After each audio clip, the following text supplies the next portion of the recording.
Welcome to Fayetteville, Arkansas, where students have been camping out in Hogville since Monday, weathering some very cold nights for the best seats. But they're still in hog heaven as Arkansas aims to remain the only unbeaten team in the SEC on the strength of Darren McFadden and a rushing attack ranked 4th in the nation. Tennessee comes to town to the beat of a different drum, an aerial attack leading the conference in pass yards per game. It's primetime college football. Number 13, Tennessee, and number 11, Arkansas, coming up next.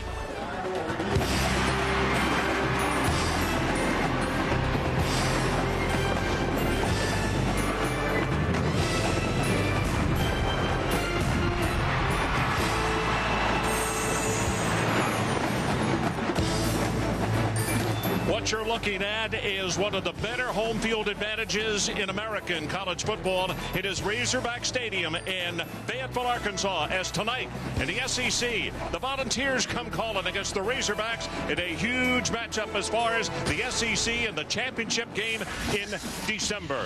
Here are the standings. Florida is already there. They have already gotten their invite, and they are set to go. But look at Arkansas. Auburn lost today. LSU still to play tonight. We'll talk more and we'll crunch numbers as the evening goes on. Arkansas has just got to keep on winning, and they have a date in Atlanta as well. Hi, everybody. Ron Franklin, and welcome to Fayetteville, Arkansas. And right here in this city, this game is big for them, but it's just they got to keep on winning. They are one of the hottest teams in college football. They have rattled off 8 straight victories after getting embarrassed in the opener by Southern Cal. And a young quarterback by the name of Mitch Mustain is the guy who has directed them. He is 8-0.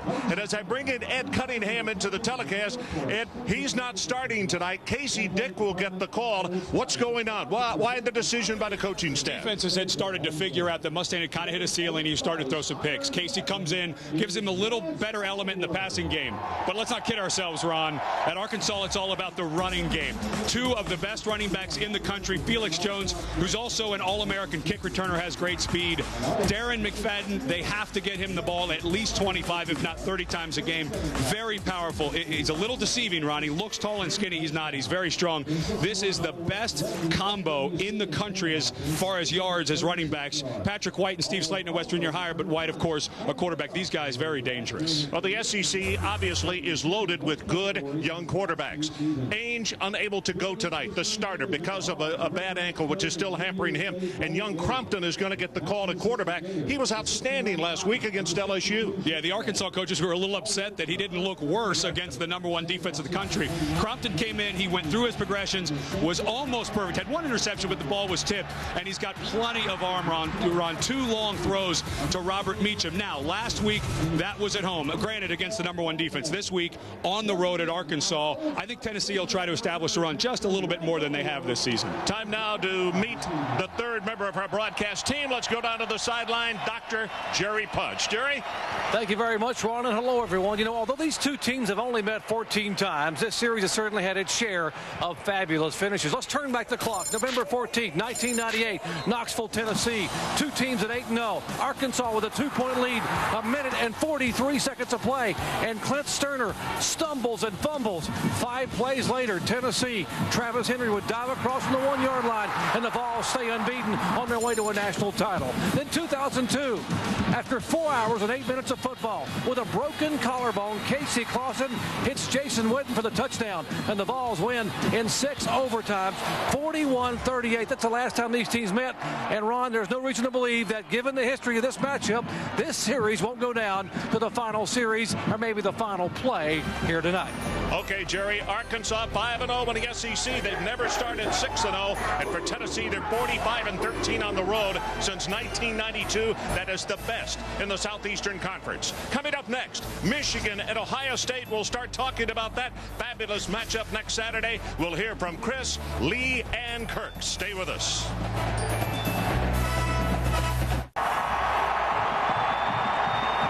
And welcome back to Fayetteville as the Hogs get ready to run out their final game here in Fayetteville. seeking a 9th straight win, trying to close in on the SEC West. But now the stakes are even higher for Arkansas as that BCS race got shaken up by Louisville's loss on Thursday night. Lee Corso and Kirk Herbstreit join me.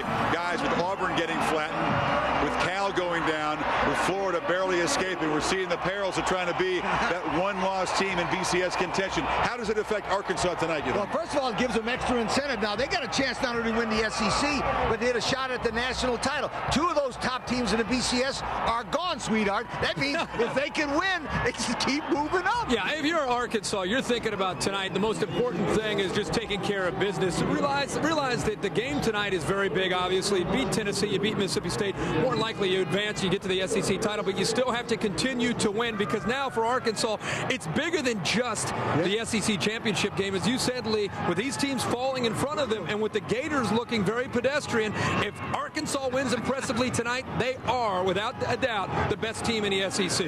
Exactly. It's just a step, but it's very important. I don't know how you could not rank Arkansas as the top SEC team based on Florida's performance in a narrow win. Now, the quarterback situation. Tennessee goes with Jonathan Compton by necessity. Casey Dick, as the guys mentioned, is the choice, the controversial choice here of Houston Nutt. They'll be watching every pass he throws. Well, you know what? So will Tennessee, but yes, Arkansas is going to run the football. You can bet on that. And Tennessee, you can bet it's going to put 9 guys, 10 guys up there. Casey Dick has got to throw the ball deep for Arkansas for them to loosen up the game so they can run the football. Yeah, I think the whole reason that Casey Dick is now the starter is because that Mitch Mustaine is a true freshman playing in the SEC. It becomes too difficult. The game moves too fast. And that's why with Dick, you have a guy who has a lot more experience. Even though he's only a sophomore, he's been in some battles, and I think that gives this offense confidence because Lee is right. I expect Tennessee to load up to take away Darren McFadden's ability to run the ball, and eventually, again, it's one of these teams that's going to have to show the ability to throw the ball. Great atmosphere on a chilly night here. The Arkansas Razorbacks with a whole lot more to play for. I think it'll be a test of will for Tennessee with some injuries, some suspensions, no chance to get into the SEC title game. We'll have to see if Arkansas can seize this moment. We'll keep a close eye on Darren McFadden. His injuries, I know Doc Bunch will have an update. We are set for a raucous scene here tonight. The Volunteers and the Razorbacks back up to the booth. And Ron Franklin. Ron? Okay, Chris, thanks so much. Great job as usual. And this is fun, fellas. You look around and the series history in this, people are surprised when they see that Tennessee and Arkansas have not hooked up that many times. 12-2 Tennessee leads it. But I'll tell you that recent games in this series have been so doggone tight. I mean, it's just been overtime and one-point games all over. And Arkansas has 6-1 all-time in overtime games. Of course, Dr. Punch told us in 2002, the last time, 6 overtimes. They played 2 games of 7, so if this goes extra stanzas tonight, Arkansas is used to that type of ball game. Vavra prepares to kick it off for the Razorbacks. And this one is underway. And it is returnable at the 1-yard line. And this is Williams. Fumble the ball. Now picks it up. Everybody relaxed for a second. And able to have very poor field position at the 12-yard line. So Crompton gets the started quarterback, and his return people did not do him any favors by putting him inside his own 15-yard line. Plus the fact, if you'll notice the proximity, they are right in front of the huge portion of the Arkansas student section. Although the student section's been full since about 3. They might already be hoarse, but that's exactly what this crowd needs to do. Young man making his first start in college on the road. Make sure you're heard. Hardesty is the tailback. First play, they give it to Hardesty, tries to bounce it outside, and he will have 4 very safe yards. Tennessee offensively, they lead the SEC in passing, just over 276 yards. They have 3 freshmen that dot the starting lineups. Number 8, Jonathan Crompton at quarterback. Hardesty, who we just saw carry the ball, number 2, and Josh McNeil at center out of Collins, Mississippi. The book on him, very good, still needs to gain strength to play that center position. And watch center quarterback exchanges. 2 young guys in an environment like this could put it on the carpet. Makes it to Hardesty, rolls it out, pressure coming, throws the ball, and it is incomplete. And there was somebody close enough, that's Jamal Anderson, who yesterday, as we watched their tape, this fellow was all over the place. Arkansas, they've allowed only 4 touchdowns in the last 18 quarters. They're led by a group of seniors. Number 99, Keith Jackson, son of the former Oklahoma great Sam Olajubutu, leading tackler Tackler also has a knee problem. And Randy Kelly, number 6, the third leading tackler on the team. And free safety Michael Grant lost, and a huge missing part of the puzzle for them on defense. Third down. 22.5 is where they need to take it unless they want to punt. Here comes the blitz. Pass, got him, and the ball is incomplete as it hit the defender. Chris Brown was the intended receiver, and it hit the defender in the back, I believe, and that's Weston Dacus. Well, Reggie Herring, the defensive coordinator for Arkansas, second year here. He plays almost exclusively man coverage. Does not blitz a whole lot, but this time he brings 2 blitzers. So this is an all-out blitz. Dacus running stride for stride. And they wanted the hold call, but that was just nice coverage by the linebacker. Britton Colquitt, a sophomore out of Knoxville. Here's the boot. Not particularly long, and the spiral is not going to turn over, and it will go out of bounds around the 50-yard line. Peyton Hill is the deep man, but he ran away from it, and it will be a very good field position start for the Arkansas Razorbacks as we take a look at Casey Dick. Started the last 4 ball games of the season last year as a true freshman, and was really going to be the starter this year, Ron. He had a lower back injury. It was a stress fracture that's now completely healed. That's why he wasn't the guy that they turned to after the USC game, and that's why he's in. Exactly what Kirk Herbstreit said. Gives him a better chance down the stretch in this conference. That's Hillis in motion, movement along the line, hit at the line of scrimmage, and it's going to be a very short gain for number 5, Darren McFadden. As we take a look at the Arkansas offense, rushing number 4 in the nation, almost 239 yards a game, and all starts up front with the offensive line. Hugo at left tackle, Stephen Parker at left guard, Jonathan Louigs at center, Robert Felton at right guard, and the right tackle is Zach Tubbs, a large human being, 6'6", 335, a senior out of Coleman, Alabama. From the shotgun this time, and on second down throws the ball incomplete at the 44-yard line. Defensively, Tennessee allows a 100-yard rusher in 3 of their last 33 games. That's all.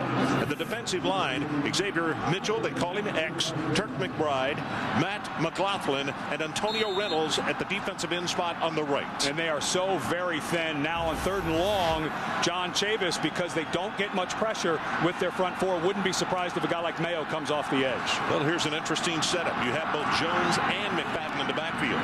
Faked it to one side, wanted to throw a screen into the boundary, and defended very well by Tennessee, and that is the reason. A smart move on the part of Casey Dick.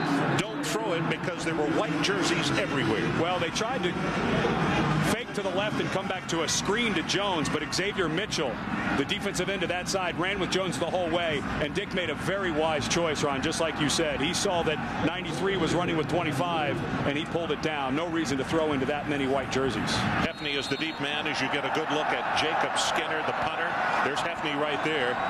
Skinner before the ball game, interesting to watch. Not necessarily overpowers, but very high, and this is a great coverage kick. Very, very high, going to bound it to 20. Now takes a Tennessee bounce, and Arkansas will down it right there. So let's take a timeout. 28 yards on the kick, but no return. No score. Each team with an offensive possession. Boy, what a scene. Razorback Stadium in Fayetteville, Arkansas, filled to capacity. Didn't see anybody outside this one trying to sell tickets. Everybody was trying to buy tickets. Tennessee still with poor field position at the 12 the first time. This time at the 20, hit behind the line of scrimmage and knocked down for a loss. That's Matt Hewitt, the linebacker, who will come right in to snuff out that play. So now Tennessee will be long on the chains at a 2nd down and 15. Well, and the coaches from Arkansas suspected that David Cutcliffe, the offensive coordinator from Tennessee, would try to run the ball a little bit. And of course, that's Reggie Herring, who very aggressive coach. He's got a lot of guys around the line of scrimmage, Ron. He plays man coverage so that he can do that very often.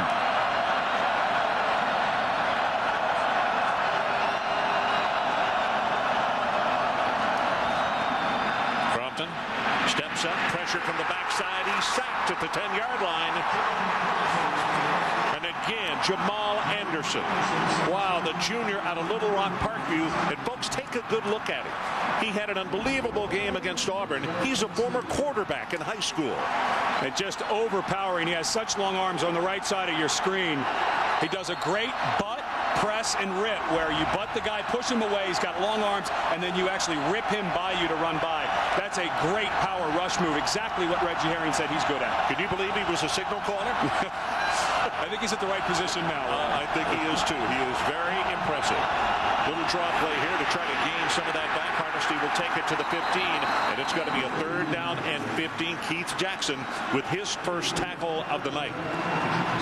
Well, Reggie Herring talked at length yesterday about his defense and how they line up, and the guys there. They're short a bunch of guys. Marcus Harrison, an inside difference maker, may not be able to play. Their linebackers are banged up all over. But he said, guys, we're an intangibles defense. We don't have a lot of great players, but everyone plays hard and plays within the system. They're playing great early on. Colquitt, his first punt of the night, 28 yards. Peyton Hillis, number 22, the deep man. Good high coverage kick on this one. Hillis, fair catch is called for it. His own man ran into him, and he's fortunate that he was able to hold on to the football at the 47. 38 yards on the kick. Houston Nutt, 9th season as the head coach of the Arkansas Razorbacks. He and Philip Fulmer, the 2 longest of tooth, so to speak, in the SEC as far as years on the job. And I like what Houston Nutt did after that devastating loss against USC. He went to his new offensive coordinator, Gus Malzahn, and said, listen, we've got 2 of the best backs in the country. We're just going to turn around and run it for the rest of the season and see how far it takes us. A very smart move, and they've rattled off 8 straight. Stacked up in the middle of the line. Flag is down, and the running play going to be hit. One of the things that John Chavis' defenses are known for, and that is gang tackling. And as we said, there was a flag down across the way. Wade will get credit for the stop. And Casey Dick came up gimpy on his left leg.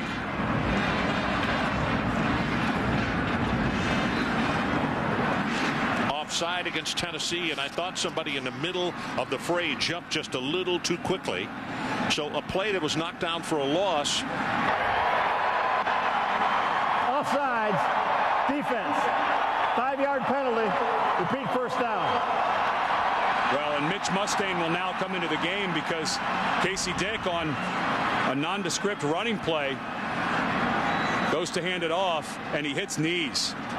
You see that quite often, Ron, where guy coming to give the handoff, and that's an exchange thing. New quarterback in there, not quite been practicing with the first team, and so Mustaine has to come back in. Felix Jones has lined up to take the direct snap, and Mustaine is split out wide to the right. But the inside handoff goes to Felix Jones, or he will take it inside, and it's close to 10 yards gained on that play, or 5, with the 5-yard penalty just a moment ago. Well, and one thing they have done as Casey Dick tries to walk off his knee bang is Darren McFadden played a little bit of quarterback in high school. He was a backup quarterback, and so they put him now at quarterback. And the 12 plays, now 13 that they've run, have been very good for yardage. He can throw it occasionally, but really it's kind of that wing T. Get a runner in there at quarterback. Play action. Going to go wide. Has 5, has 10. Counted off inside the 30-yard line and finally pushed out of bounds at the 26 is McFadden. That is a gain of 18 yards on the play. Well, Tennessee loses contained to the outside. It's a little misdirection to the right, coming back around. And it was Andrew Davey, the freshman tight end, who came in motion and got a little bit of a cut block. And this is where Darren McFadden is so dangerous, Ron. He's got long, skinny legs. When he gets into the open field, his stride, he just starts running away from people. Peyton Hillis, number 22, who's in motion right now. Paving block on the play. They take it back into the boundary. One tackle broken, and then McFadden is knocked down as Mayo, who has just been playing lights out this entire season, makes the tackle. And Dr. Punch, you got an update on the injury to Casey Dick. Yeah, we're from the Razorback sidelines. Dean Weber, the head trainer, says Casey Dick and McFadden just bumped knees. He's got a little bit of a bruise. He's going to try to walk it off. Should be back in very shortly, guys. Okay, Doc, in fact, he just came back into the lineup, and Mustaine comes to the sideline. So it is a 2nd down and 8. They need to take it to the 16-yard line. No score, but Arkansas with the deepest threat of the evening. From the shotgun, throws it out to McFadden, and McFadden McFadden is going to take the ball inside the 20-yard line. And let's check in quickly with Brian Kinney. Ron mentioned that Auburn lost at home today. What about Cal? One loss team, hadn't lost since going to Knoxville opening weekend here against Arizona, trailing. Nate Longshore, ball tipped, picked off by Ronnie Palmer, and Arizona upends Cal 24-20. That's the Taco Bell studio update, Ron. Okay. Quick pitch, near sideline. McFadden inside the 15, inside the 10. It's going to be first and goal Hogs as Jonathan Hepney came up and made the tackle. But once you give him that much space, my compadre here explained it so well. He runs high, but he runs very strong. I think that defensive backs really underestimate him, Ron. You look at him, and he looks like a wide receiver. I mean, Houston Nutt, his brother Danny is the running backs coach. They got him because everybody wanted him to play safety. But he is so much more powerful than he looks, and I think people try to tackle him high, and it doesn't work. They pay the price. You're right. That's Williams in motion. Little counter trade to give it to Felix Jones. Nothing to the outside, and that is great pursuit on the part of Tennessee. Marvin Mitchell, the first man to come through. Tennessee concerned about Mitchell because he is gimpy with a shoulder injury. They're hoping that he can go the distance tonight. Well, this Tennessee defense is just so thin. They've had injury after injury, and I would think with some of the injuries they've had, they want to keep pounding it. But let's not forget for Arkansas, Marcus Monk, 6'6", had a huge game last week. And this is the place on 2nd and goal from the 10, up top to the left. He's inside wide, Ron. I think he's going to try something out to the corner of the end zone. Yeah, you have to get on a stepladder to cover him now because he can go high, besides being 6'6". They roll it in the end zone. Got a man, and it is incomplete. The ball hit the ground. Monk is the man they were trying to get the ball to, and the Tennessee defensive back almost made the pickoff in. Well, and Monk was wide open, and Dick didn't get enough on that ball. He had to do a little jump throw, and the ball hangs. Monk comes, it's cleared out by Damian Williams, and Monk is wide open, and Dick just lets that ball hang. He had to play defensive back right there. That is a nice job by Morley. Demetrius Morley almost came away with the interception. And it did look like the ball hit the ground, so good call by the officials. But that ball, if not underthrown, that's 6 points for Arkansas. 8th play of the drive. It started at the 47-yard line. Felix Jones at the top of the eye. Fade route, looking for Monk in the end zone. Made the catch. Is it a touchdown? Yes. Hogs 6, Tennessee nothing.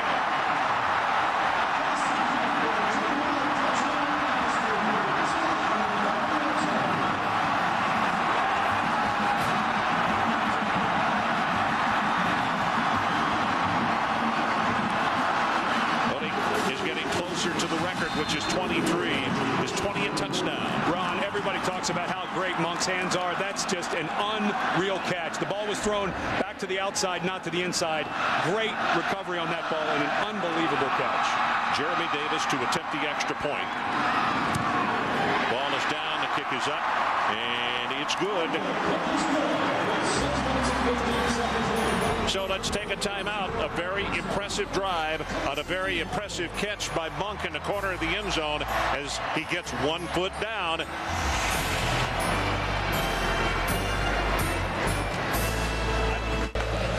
Well, some of the young Razorback fans hanging out the last couple of nights. They've been out there in some really cold weather, but they were not going to miss the opportunity to get a good seat for this encounter here tonight. I bet you I know who won in Tennessee, Arkansas on that PlayStation.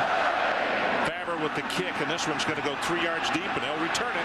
It's Johnson, and he loses his footing. So now Tennessee will have started at their own 12, at their own 20, and now at their own 16-yard line. Well, let's take another look. We looked at this during the break. Monk catches the back end of the football, kind of slides through. The question is, does he have possession of the ball when that right foot is down? Because the left foot then goes out of bounds. I believe he did, but boy, that was awfully close, Ron. I would hate to have had to make that call. Oh, no, I don't know if they'd overturned it. By the way, McFadden on the drive, 3 rushes for 29 and 1 reception for 6. As LaMarcus Coker is coming to the ball game. Turns the corner, has the 20, and is out close to the 24-yard line on the carry. And Dr. Punch, let's check with you. What do you got, fella? Well, Ron, this year Tennessee has struggled running the football on the ground. Take a look in 5 SEC games this year. They have averaged 58.8 yards rushing a game. That's minus 11 yards against Florida the rest of the year, and that puts them at 107.8 yards average per game on the year. And guys, that's the lowest in Tennessee since 1964. Very atypical for Tennessee to struggle running the football. Doc, I'll tell you this right now. David Cutcliffe is just heck-bent on establishing the running game, though, because like Coker's back in the ballgame, and look here, he's got a first down. So he has about 14 yards on his first 2 carries as Matt Hewitt will make the tackle. Well, Arian Foster is suspended for the first half. He was breaking up a scuffle between David Holbert and Antonio Wardlow, 2 teammates last Saturday night after the loss to LSU, was arrested, and so he is in uniform because it's a school suspension, not an SEC, and he will play in the second half. But Coker is a guy that they've really wanted back, Ron. Had him early. Injury took him away for the last 2.5 ball games, and he's proving tonight why he's so valuable. That will make the passing game go better. Got the pass in and out of the hands of the receiver because of the hit by Kevin Woods, who is replacing Michael Grant at that free safety position. Well, and the coaches knew they could rely on Woods. He's not as fast. Michael Grant is a 10-400-meter guy, and the way they play defense, you want your safety to have plenty of speed here at Arkansas.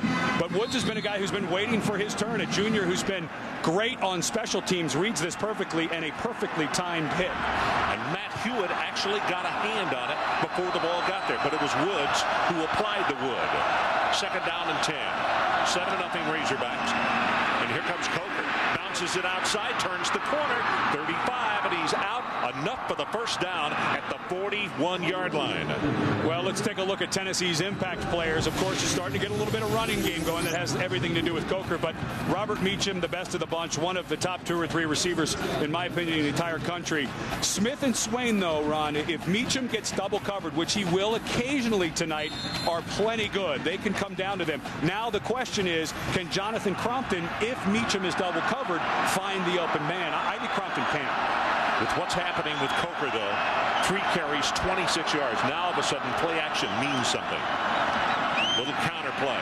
Got it again. 40, 45, out to the 50. And finally going to be shoved out of bounds. That is another Tennessee first down. A gain of 11 yards on the play. And let's check in again with Jerry Punch. Jerry? Well, guys, as you watch LaMarcus Coker run off the field, remember it was 3 weeks ago tonight against Alabama that he injured his left knee. He has a 2nd-degree medial collateral ligament strain on his left knee. Now, he is running with a major brace on that knee. And remember, he's a speedster. He's slowed down a little bit, but he has not been able to practice much. And, guys, normally that injury takes 4 to 6 weeks to heal. They have worked so hard on him. It's only 3 weeks out tonight. And he does not have his natural gait back. You could see on that run, he is not 100% with his stride. But, Ed, he's turned the corner 3 times. So even on skimpy legs, he's fast enough to do that, which is much needed. They fake it to Hardesty, who's in the ballgame. Pass is caught and complete. Not much gain on that one to the 46-yard line. And let's check in with Brian Kenny. Ron, a thriller with Nebraska and Texas A&M. Final seconds, Zach Taylor to Maurice Purify. 28-27 with the extra point. Nebraska clinches the Big 12 North. A&M back-to-back 1-point losses. Okay, Brian, I was going to say that is Oklahoma last week, a 1-point game, and tonight Nebraska, a 1-point game. The Aggies playing good football, but 1-pointers, whoa. You'd rather sometimes that they lose by 30. Well, let's say 20. Okay. Well, good job by Arkansas, but the twisting and turning up into the line. And Hardesty is going to have the ball down to around the 40-yard line. Keith Jackson on the stop. And all of a sudden, and Ed, explain why if you can, all of a sudden, Tennessee now finding a way to run the football, and they couldn't the first 2 series. Well, this offensive line hadn't been playing very well, and Philip Fulmer, who's a former offensive lineman himself, a former offensive line coach, spent all week with this offensive line. He's one of the greatest college offensive line coaches of all time. He spent time with them, working on their technique. They've been banged up, and right now, Ron, they're playing spectacular. They're opening huge holes. 8th play of the drive. It started back at the 15-yard line. That's Brown in motion. Play action. Looking to go deep. And he gets takes the ball away, and it's grounding. He is outside the tackle box, but I'm not sure he got the ball across the line of scrimmage. And guess who again? Jamal Anderson, the quarterback in high school, who's now a defensive end, makes the stop. Well, you got to figure that Anderson got tired of being hit by defensive ends in high school, so he's taking it out on all the quarterbacks in the SEC. You know, honestly, and it's not just his number, reminds me of Michael Strahan of the New York Giants. Of course, Strahan wears number 92, but Strahan, not the fastest guy, but just that power and strength and never gives up. Plays just like him. Intentional grounding, number 8 of the offense. Ball will be placed in the spot of the foul. Loss of down, 4th down. Here is the freshman mistake right here. Whatever you do, okay, go ahead and take the sack. A, you could have fumbled the ball and turned it back to Arkansas, and B, you lose the down anyway, so why not just take your medicine and don't put it in harm's way. Third time that Colquitt will have punted this half. Waiting for the snap at the 40-yard line, and again, it is Hillis, the deep man for Arkansas. Another good coverage kick. This one's not going to turn over. Hillis calls for the fair catch and makes it at the 15. And for the first time tonight, after a 30-yard punt, Arkansas takes over with poor field position at the 15. But the Hogs lead it 7-0. So we are back. Number 11, Arkansas 7, and number 13, Tennessee, nothing. From the 15-yard line, Casey Dick continues to operate at quarterback. He'll give it inside to the first man through. That's Hillis, the fullback. And Hillis will take it for about 3.5. Dr. Punch, let's go down to the sideline. You have more on Mr. McFadden. Yeah, Rod, back in July of this summer, Darren McFadden suffered a fractured dislocation of his left big toe at the proximal joint. That's the first joint of the toe, not back at the foot, but up in the toe. He had a pin inserted. That pin stayed in for 3.5 weeks. He got it out and had 3 days of practice before they played USC. He was nowhere close to even being 50%. But my, has he come on as the years progressed. Well, he's really fun. Really an outgoing kid. We had an opportunity to visit with him yesterday, as this running play is just not going to go anywhere. And the speed of the Tennessee defense. Ryan Carl, number 39, who was a junior out of Franklin, Tennessee, is the one who upended him. Well, and it's obvious early on that John Chavis, the defensive coordinator, just wants as many of his guys around the line of scrimmage. Ron, they've had 8 and 9 in the box every time. He's going to challenge this quarterback, even though Dick has more experience than Mustaine. If I'm John Chavis, I'm doing exactly what he's doing. If you can beat us with your quarterback, so be it. You're not going to beat us with those 2 great running backs, or at least we're going to try to slow you down. John, absolutely one of the best defensive coordinators in the country. Third down, they need to take it out to the 25. They fake a reverse, and he's going to go on top, looking for Monk, and this ball is well overthrown down at the 40-yard line. Not to make excuses for Arkansas, but I will say one other thing along the lines of what you were talking about and what Doc was talking about. When you are injured here at Arkansas, you put on a green jersey. They had 5 turnovers in that SC game. Nobody could hold on to the football. None of their backs had really been hit 2 weeks before the ball game, and you have to think that that led to some of that hit. Absolutely.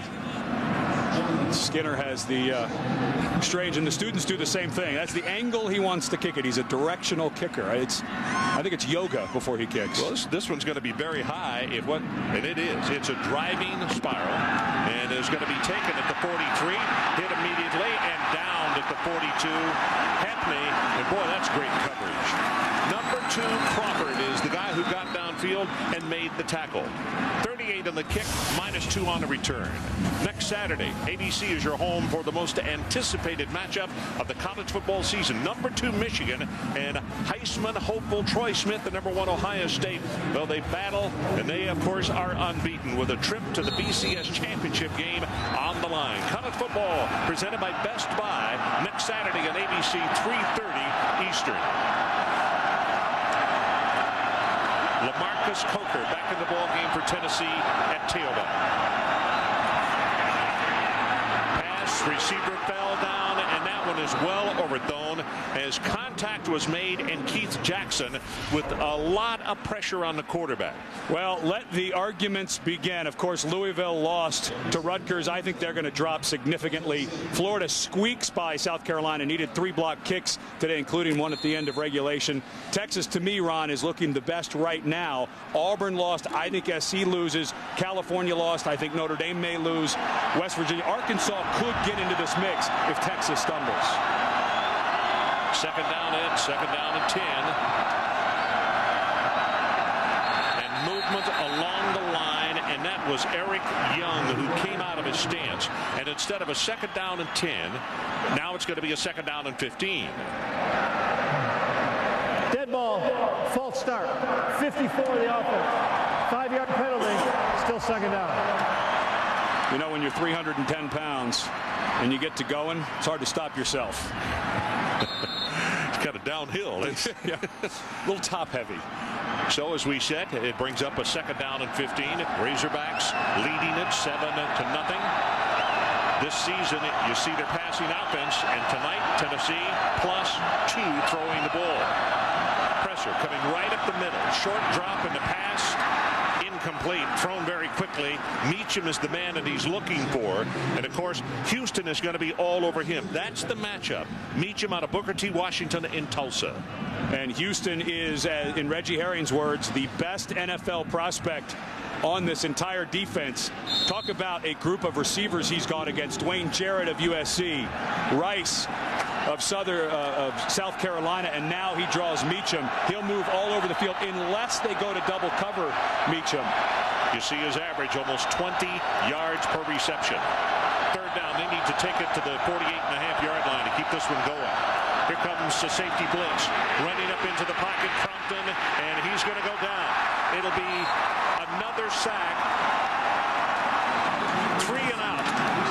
3 of 4 of the drives tonight, and it's Keith Jackson who made the tackle and got the sack. Well, it's not an all-out blitz. There's still a deep safety. Houston all over Meacham. Wow, he's played so well early in this game. And then on the outside, Richardson working one-on-one with Swain knocks him out of bounds. So even though the pressure was there, Ron, there was nowhere to go with that ball. Colquitt needs about a 50-yard boot right here if you're a Volunteer fan. Standing back at the 20-yard line. They're coming after him, and a very high wobbly kick. Hillis calls for the fair catch and makes it at the 28-yard line. 37 yards on the kick, and Arkansas will take it over just inside their own 30-yard line. I'm not sure there are really any surprises in this game. In fact, that'll be the last play because the clock is going to start. Only 9 ticks showing up there right now in a very rapidly played first quarter. Well, Tennessee did get the running game established a little bit. 36 rush yards, only 2 pass. So that's a flip-flop. But, of course, with Eric Ainge out, that's exactly what we suspected. So that is the end of the opening quarter. And kind of what everybody expected. Conservative offensively, tough defense. Hogs lead it 7-0.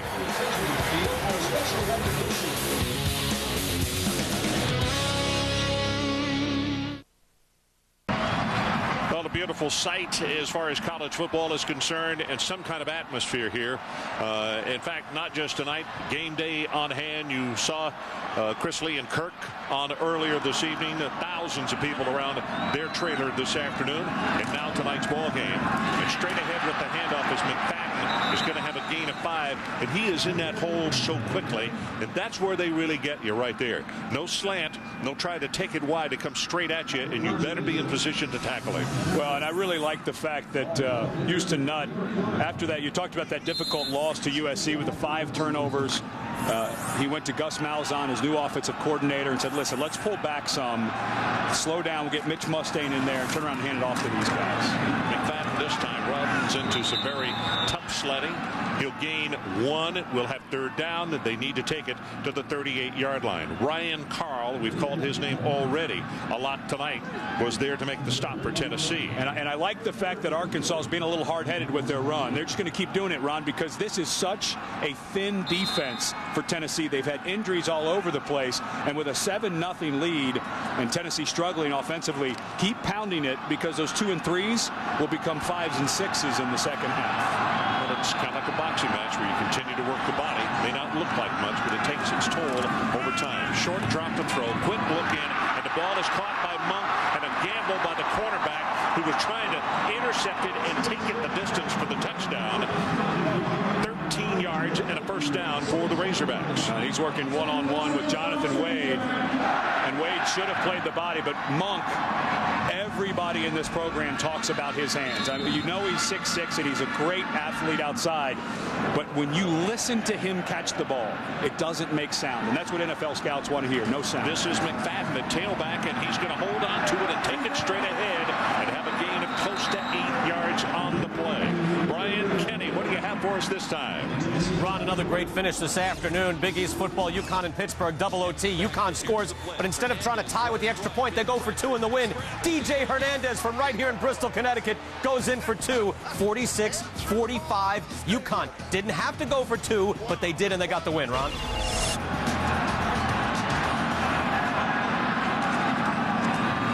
Well, they fake a double reverse. This is Felix Jones, and he's loose. 30, 20.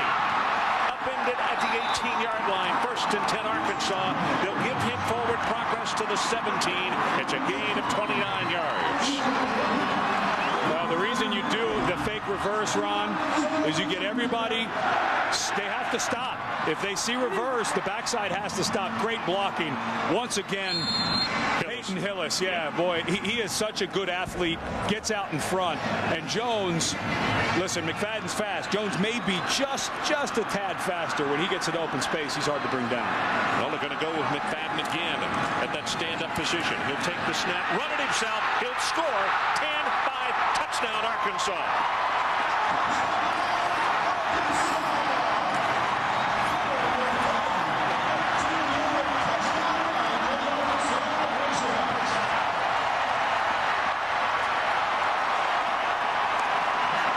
Said earlier in the broadcast, McFadden played some quarterback in high school. They worked this package all spring. But as Dr. Punch reported earlier in the game, McFadden had the broken toe in July, and they couldn't run it until a couple of weeks ago, and it's such a dangerous package, Ron. Jeremy Davis to attempt the extra point, trying to put the Razorbacks up 14-0, and he does. Right down the middle. Well, you saw that sign up in the stands. McFadden for Heisman. He's going to start getting consideration in this conference with these kind of performances. We'll be right back.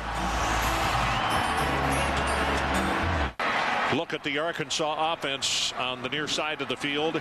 And there's McFadden, 6 plays, 72 yards, 2 minutes, 33 seconds. I'll tell you, they have got a lot of weapons, but this young man is coming up so large right now as Vavra prepares to kick it off. Williams, one of the deep men, along with David Yancey. This one is not returnable. It's going to be out of the back of the end zone, and they will check at the 20-yard line with the start. And Dr. Punch, what do you got for us? Well, Ron, although he has not been able to practice this week, Eric Ainge is starting to get warm on the Volunteer sideline. Now, 2 weeks ago, the junior quarterback sustained a severe right ankle injury against South Carolina. Take a look now.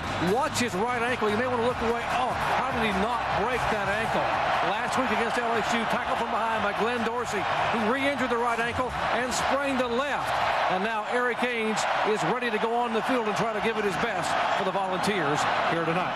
Okay, and Dr. Punch, you can tell better than we being down on the sideline. What the Arkansas fans are trying to do right now, they do so very well. They're trying to make Compton just totally lose focus. They are really making a lot of noise. Makes it to Hardesty, dumps it out of the backfield, and there is Meacham. And he'll have the first down. It's the first catch for him tonight, and he'll be down at the 31-yard line. Brian Kenny, we'll check with you. All right, Ron, let's keep it in the SEC. LSU and Alabama over on ESPN. This is Keelan Williams breaking free. Williams finds the corner, goes in. It's early first quarter, 7-0 LSU, Ron. Okay, I'll tell you, LSU has an embarrassment of riches when it comes to running backs. 1st and 10, new line of scrimmage, the 31. Hogs leading 14-0. Pressure, ball over the middle, got it. Virtually the same play. This time it is Swain, and he will be all the way to midfield. So it's a gain of 20 yards and a passing game. Van bad, but those are like running plays, exactly. And, you know, and I was just going to say, David Cutcliffe, everything was down the field on the first 4 or 5 drives. Now they brought Meacham in motion. He ran a little flat. You bring Swain over. He runs the out. It just easier throws for Crompton. I know Ainge looked like he was warming up. I would be shocked if he came in. So good job by Cutcliffe getting Crompton going. Arkansas showing blitz. They bring it straight ahead with the running play. Whoa, what a hit at the line of scrimmage. That is Dacus along with Keith Jackson, who said you're not going past this mark right here. Well, it is hard to put into words the difference that David Cutcliffe has made. So I won't try. We'll just let the numbers do it. It is shocking what his impact has been, not just on the gross numbers, but on Eric Ainge. Now, I know Ainge is not playing tonight, but just a different guy. He works so hard with his quarterbacks on and off the field. They're just an entirely different outfit now for Tennessee's offense. Second down, they need to take it to the 40-yard line. They need something on this drive to answer. Being down 14-0. Breaks the way. 40. Going to be pushed out of bounds at the 36-yard line. And Hardesty finally stopped by Richardson. And now a late flag has come in across the way. Well, there was some pushing over there on the side, and I'm not so sure they're not going to get Richardson for giving a little extra shove to Hardesty. This is the deepest drive, even if there is not a penalty. Following the play, dead ball, personal foul, 9 of the defense, late hit out of bounds, 15-yard penalty from the end of the run. Richardson is the man who will be penalized. And take a look at it yourself. Yeah, don't let mistakes change the momentum, Ron. Listen, Tennessee finally getting a drive going. I mean, he gave him a little extra shove, but the 15-yard stepped off, and the ball is now at the 20-yard line. LaMarcus Coker comes back into the ball game at tailback, number 22. He's a freshman out of Antioch, Tennessee. But they look to throw, and he's swinging out to him. And Arkansas had that one just covered all over the place. Dr. Punch. Hey, Ron, after the previous possession, Trooper Taylor, the volunteer wide receiver coach, got in the face of Jason Swain, Robert Meacham, and Brett Smith and challenged his receivers to be more physical. He got right in that guy's face and said, you guys have got to get off the coverage. They got press coverage in the line of scrimmage, and they're holding you up. We are not helping this young quarterback at all. Be physical, get off the line of scrimmage, and get your routes run. It's exactly effective. Doc, that's exactly what Arkansas has done, is taking them out of the game with press coverage. Well, they're going to see Chris Houston all night on number 3, Meacham. Handed off to Swain, and he's going to be hit and knocked down behind the line of scrimmage. And there is Sam Alajabutu as we take a look at game track. Monk with the touchdown to put him on top 7-0. And then another sack, 3 in the first quarter. And here's been the guy, McFadden, lining up with taking a direct snap at tailback, and he scores on a 17-yard run. Yeah, I guess you can't really call that a quarterback. You do have to call that direct snap because he has thrown one pass for a touchdown. But now Tennessee well behind the chains, Ron, and with a rookie quarterback making his first start. This is tough business. Now, timeout has been called by the Tennessee bench. First time out of the half, 9:57 left until halftime. So we're going to take a break. Arkansas 7-7 in the first and second quarters. Where else? Herman's for over 40 years. This red checkered ambiance of this dark panel tavern and steakhouse has been packed by Razorback fans. And we have had some good diddles there in years past. Third down. The line to make is the 10. Play action, great protection down the far sideline, caught for the touchdown, and there is Meacham. He got free on that one. So his position coach called it and said, this is what you got to do. And 2 catches on this series, and Tennessee is in the end zone. Well, you mentioned that Michael Grant is out. This is his replacement, Kevin Wood. Meacham's going to get to the outside. Even though it's man coverage, they do leave safeties deep. And Woods just gets over late. There's no reason for him, Ron, not to be closing the distance over there. And Michael Grant, who ran a 10-400 meters in the SEC championship, sorely missed. Will Hoyt to attempt the extra point, try to make this a 7-point ball game, and he does. So, with 9 minutes, 50 seconds showing on the clock in this first half, Tennessee answers. They are in the end zone, and they cut the lead in half. 14 Arkansas, 7 Tennessee. We'll be back and watch the Razorbacks and Mr. McFadden on offense again.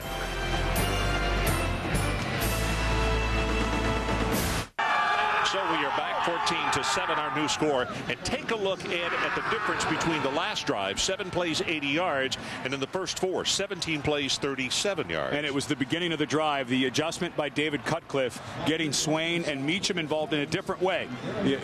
Dr. Punch made the report about those receivers getting yelled at by their position coach, but it was also changing a bit of what they were calling so that the press coverage wasn't taking them off their routes. And I'm not sure it kicked to either one of these guys. You got Jones on one side, McFadden on the other.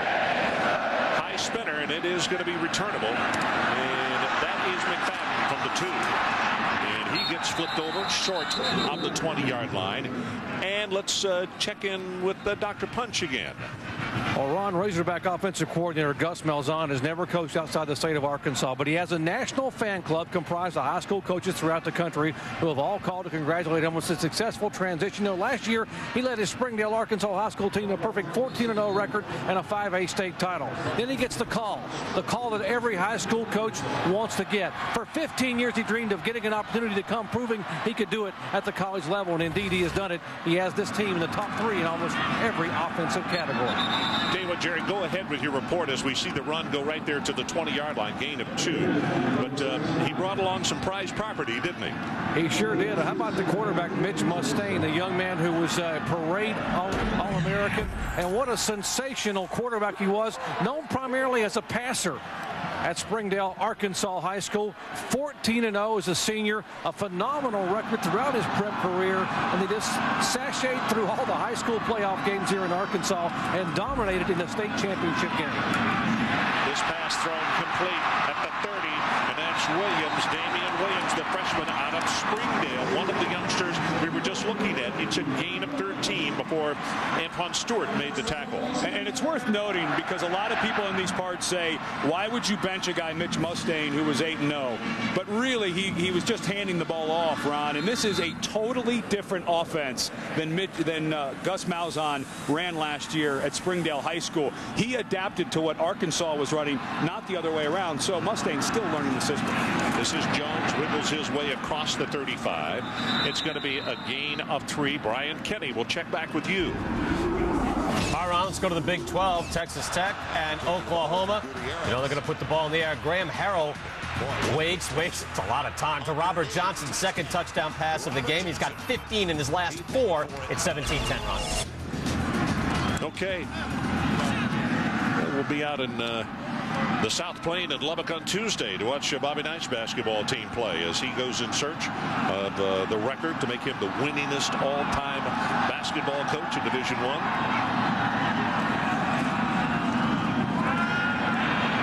Good play action, wide open, the ball thrown behind, but it's complete, and that's Monk, and he'll ramble his way inside the 35 and down to the 31-yard line. What a great fake as Tennessee defenders went the wrong way. Yeah, that was just a blown coverage. And Marcus Monk comes up. He's just to the inside. There's nothing fancy about it. There's confusion, the motion confused, and they used once again Damian Williams, the true freshman, to run by. It's not really a rub route. He doesn't run into anybody, and nobody comes over the top to pick up Monk. Here we go with that formation again. Jones in motion, and straight ahead McFadden took the direct snap as a tailback. And you know what this reminds me of? I used to watch, growing up in Mississippi, I used to watch Arkansas a lot, and they were a really good single wing team. Preston Carpenter was a guy who was an all-star in 55. This is not a heck of a lot different, Ed. And this is the answer, Ron. Everyone always says we want to get an extra man in the box. And what that means is they're not counting the quarterback as a runner. So if you put 8 men, there's usually 7 that can block, so you have an extra man. Well, if you put the quarterback and now the running back can block, now it's even numbers in the running game. Well, same play, but he takes it to the right, makes it to Jones inside the 20, inside the 15, and he is at the 12-yard line. Ryan Carl on on the tackle, but I'll tell you, he's got people missing badly now. Well, he gets downhill so fast. Speaking with him yesterday, we asked him what he likes to do, and this is the type of play. Listen, they run that exact play with him at tailback, Ron. All it is a power down on the right side with the tackle and the guard, and big number 74, Stephen Parker, comes around. He said, I like to run straight at the defense. I don't want to have to bend it back and forth. Get me started downhill. McFadden now 12 carries, 80 yards, and a touchdown in this ball game. Well, next Saturday, ABC is your home for the most anticipated matchup of the college football season. Number 2, Michigan, taking on number 1, Ohio State. And it kicks off at 3:30 Eastern on ABC HD, presented by Best Buy. And we all have been in great anticipation of that one for a time. Boy, what Ron English has done with that defense at Michigan, you can't even describe it. The athletes were there. Guys like Lamar Woodley, they were there. But he was promoted as from defensive backfield coach to defensive coordinator. In his fire and determination, they finally have that group playing at the level they, quite frankly, should be with that talent. I see a low-scoring ball game. Oh, yeah. I think 12-10, and I think there's a safety.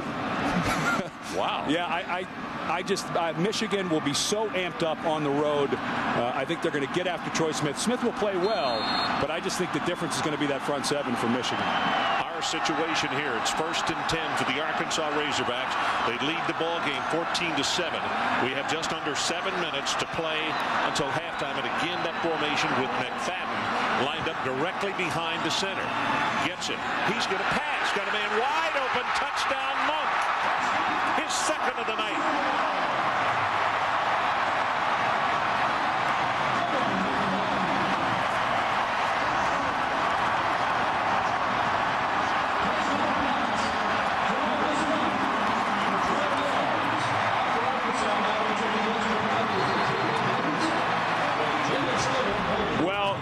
Play action pass, Ron.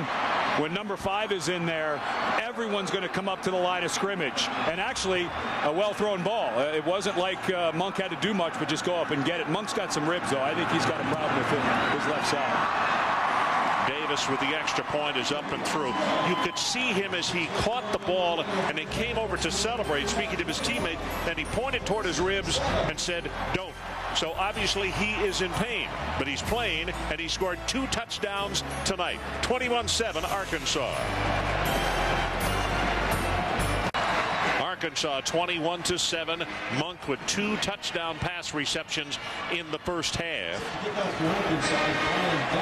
And a check-in quickly with Brian Kenny. All right, take a look at the primetime pulse here, Ron, and the games on the ESPN family of networks. LSU is just taking a 14-0 lead on Alabama on ESPN. And Wake Forest, number 18, hasn't won in Tallahassee since 1959. Underway now with Florida State on ESPN on ABC. Ron? Okay, Brian, Yancey on the return, and he took it out. That's the best kickoff return they have had on the evening. And Tennessee will scrimmage from the 26-yard line. And now they need another answer, Ed. They absolutely have to get something going. And Arkansas sitting undefeated in the West. If LSU were to lose, it looks like they're in command against Alabama, and Arkansas won tonight, they would clinch. If not, it could go down to that last ball game in Little Rock between LSU and Arkansas to see who represents the West in the SEC championship. I'll tell you, they could go to the letter G as far as tiebreak in the SEC, or in the BCS, I should say. Conklin's going to keep the ball and is finally going to be tackled after a gain of 5 by Kevin Woods. Let's take a look at the standings. Well, of course, Auburn lost today big to Georgia. I was really surprised by that, Ron. Georgia had not played well. Yeah, but 2 losses by Auburn pre-noon kickoffs. Mm-hmm. They got to get earlier wake-up calls or something, but that is really strange. They lost to Arkansas the same way. But there could be a 3-way tie at the end, and as you mentioned, if there is a 3-way tie, they've already figured out it's going all the way down to G. Whoever has the highest BCS would go. Pass in and out of the hands of Meacham. Got to catch that one. Well, Trooper Taylor, the wide receiver coach that Dr. Punch was talking about getting after his guys, has another reason to. That's a first down and more. Houston's right on him, but Meacham, a long strider, if he turns that corner around, he may be out near midfield. Houston took a heck of a chance to put the headgear in his back, rooting him out of bounds. Third down. They need to take it to the 36-yard line. Arkansas 21 and Tennessee 7. Well, we have not really seen a draw here, Ron, and this is that down and distance. Let the defensive linemen get upfield and get underneath them. Coker is right there. Gets the completion. What an open field tackle because Coker had nowhere to go. Elijah Butu is the man who came up, and Sam is playing with an injured knee. They're afraid that ligament is torn. He's got an ankle. He's got a neck problem. He's got a knee. He's 5'9". He's 225 pounds. But when you ask every coach in this program about number 24, they have nothing but praise. What an excellent finish of the play by a dinged-up guy. That's Hillis, who is back deep. And heart and soul is how they refer to Sam. Wobbly kick, Hillis on the run, and no fair catch was called for, and he gets belted back at the 36-yard line by Ayers. Robert Ayers downtown quickly. Well, we'll take a look at the remaining schedules for Arkansas at Mississippi State and then LSU in Little Rock. If they win out or win 2 of the next 3, they are in. Auburn is the one on the outside. They've got to get a win and get help. And LSU looks like they're cruising a little bit against Alabama, so they need Arkansas to lose, hopefully to set up a game that would determine who goes to Atlanta. Casey Dick with the 9 formation. This play right here doesn't look like much, but he just gained about 7 yards on the play. By the time you can get a hold of him, he's got those legs turning, and Reynolds and Stewart combined on the stop, but they're playing so far in front of the chains, like a second down now, and they need about 3.5 yards for the first. Well, Dr. Punch already talked about his toe injury, his left toe. Well, last week against South Carolina, he got tackled from behind and got turf toe on his right foot. He started treatment at 4 a.m. on Sunday of last week to be ready, and it doesn't look like it's bothering him. The first down, and he's loose. 30, 25, 20.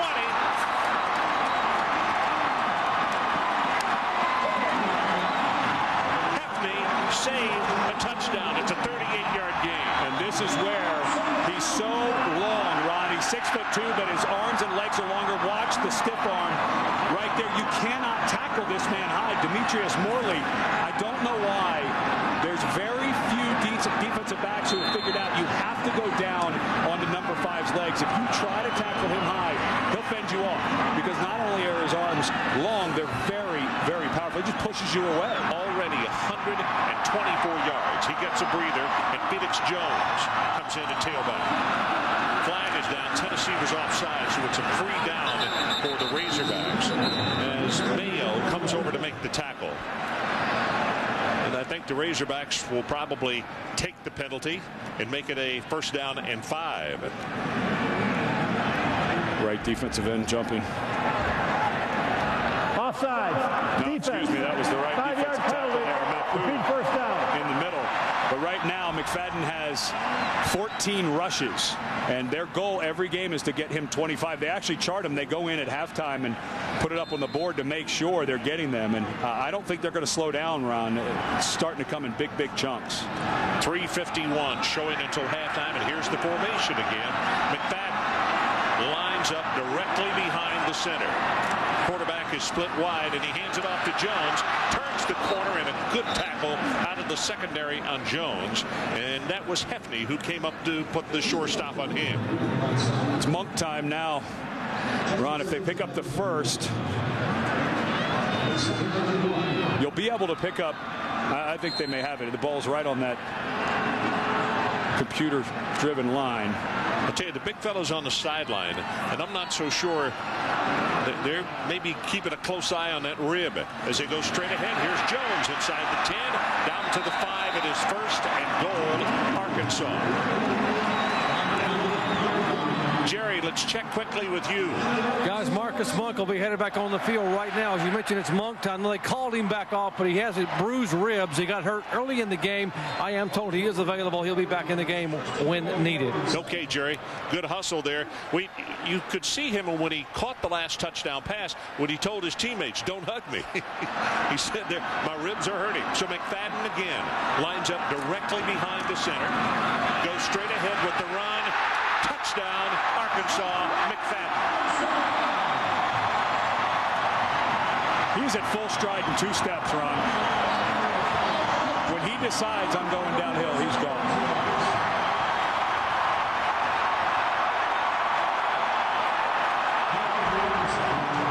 His acceleration is staggering.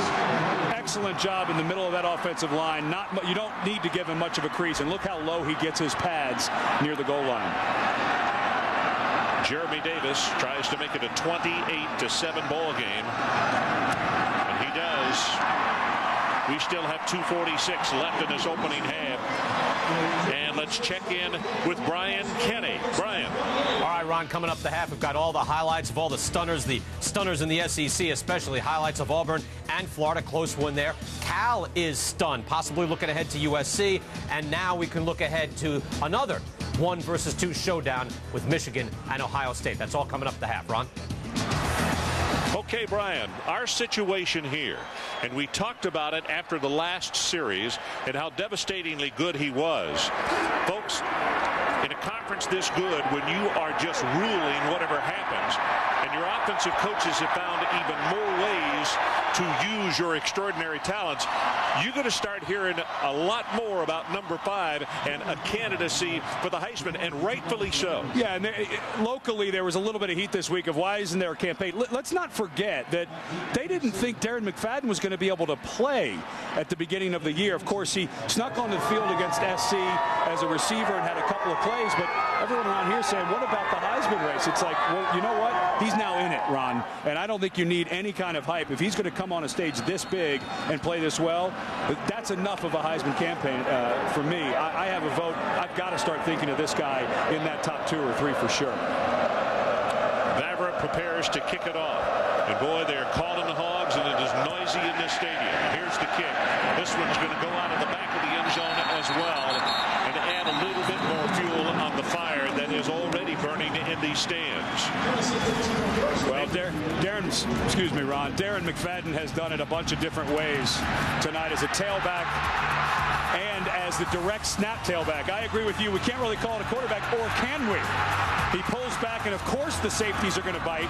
And the former high school quarterback, was a backup quarterback in high school, shows he can still throw it. But you're right, Ron. Why not invent ways to get this man involved? He's so good in so many different ways with the ball in his hands. Hardesty in the game at tailback for Tennessee. Talk about needing an answer. Hardesty takes it left side. Gain of 5. Mitchell on the tackle for Arkansas. But even if it's just a field goal, 2:16, 2:15 and counting, the Volunteers, for mental sake and also for the sake of this ball game, they need to score even if it's 3. Right, and Meacham, I think he's getting frustrated working with Houston, and Houston and him locked up. So physical tonight, and Houston's just taking these guys right out of their game. Their best player is in his head. He's not playing ball right now. Hardesty hit at the line of scrimmage. That's Dacus, and it's now going to be a 3rd down situation, and they got to take it to the 30. Otherwise, they have to kick it back to Arkansas. Yeah, and Arkansas with 3 timeouts, I think, should think about using one of their timeouts. I wouldn't let this thing melt down too much. Boy, Houston is just owning Meacham right now. He's completely taken out of this game by the physical play of Houston. Houston's going to have to be careful for defensive holding as well. I agree. Pass in the flat, that is complete, but it's going to be short of the first down as Brett Smith makes the reception. Ball came loose, but the play was over. Now, he is very, very close. No, he's not. They're going to spot this ball down. Well, he is obscuring. You can see the yellow line, and that thing is so very accurate, and you can't see the tip of the football is not there. He's got to be short.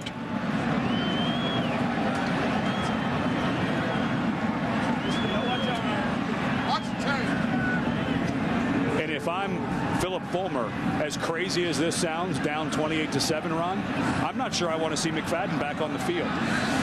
Well, but you're sure going to give him the opportunity if you don't make it. Yeah, but I'm saying if they went for it on 4th. Oh, okay. Yeah, and weren't able to pick it up. But man, the way with a minute, just under a minute, if Arkansas got the ball back with 3 timeouts, and they did pick it up. So, the nightmare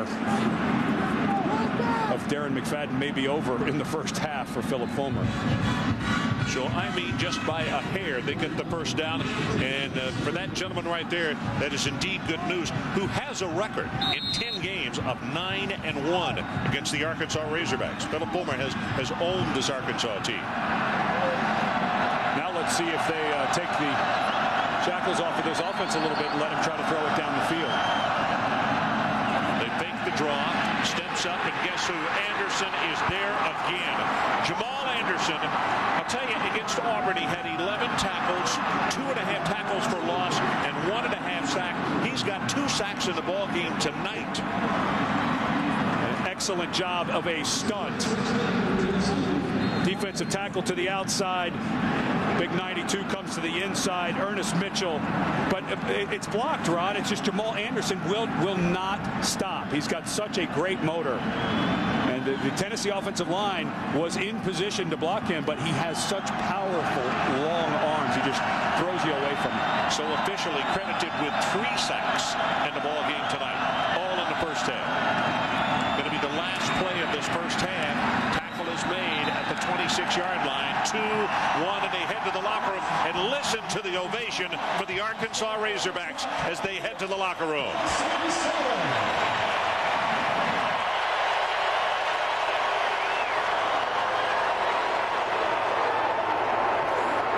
Let's go down to Dr. Jerry Punch with Phil Fulmer. Coach, what do you have to do to slow down number 5 here in the second half? Jerry, he's all man. We've got to tackle his butt.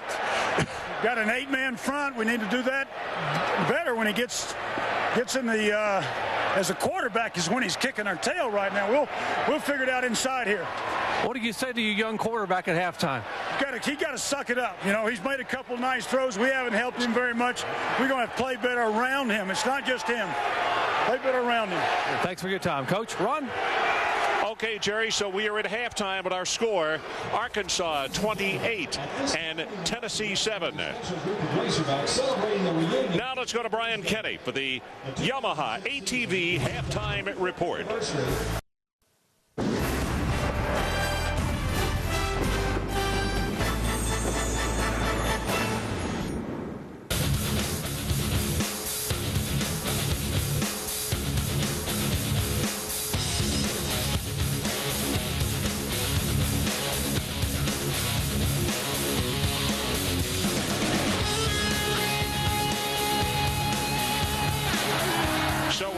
Preparing to start for the third quarter as the Razorbacks take the field with a commanding 28-7 lead as we head into the third quarter.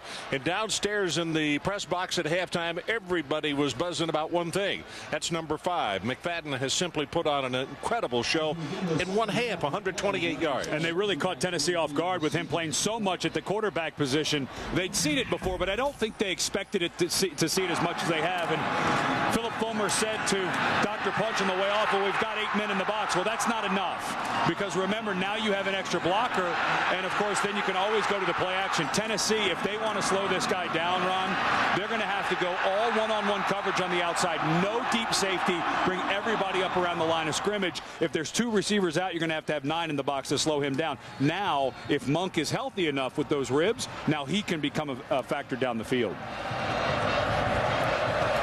So we prepare. That's Will Hoyt setting to kick this one off. Will Hoyt, an interesting young guy who's already graduated, about to get his master's degree in sports psychology. We'll talk more about that in the second half. This is Jones, Felix Jones. Flag is down, way back behind the play. They're going to take this flag all the way back to the 20-yard line. Now let's see if this is the push in the back or exactly what.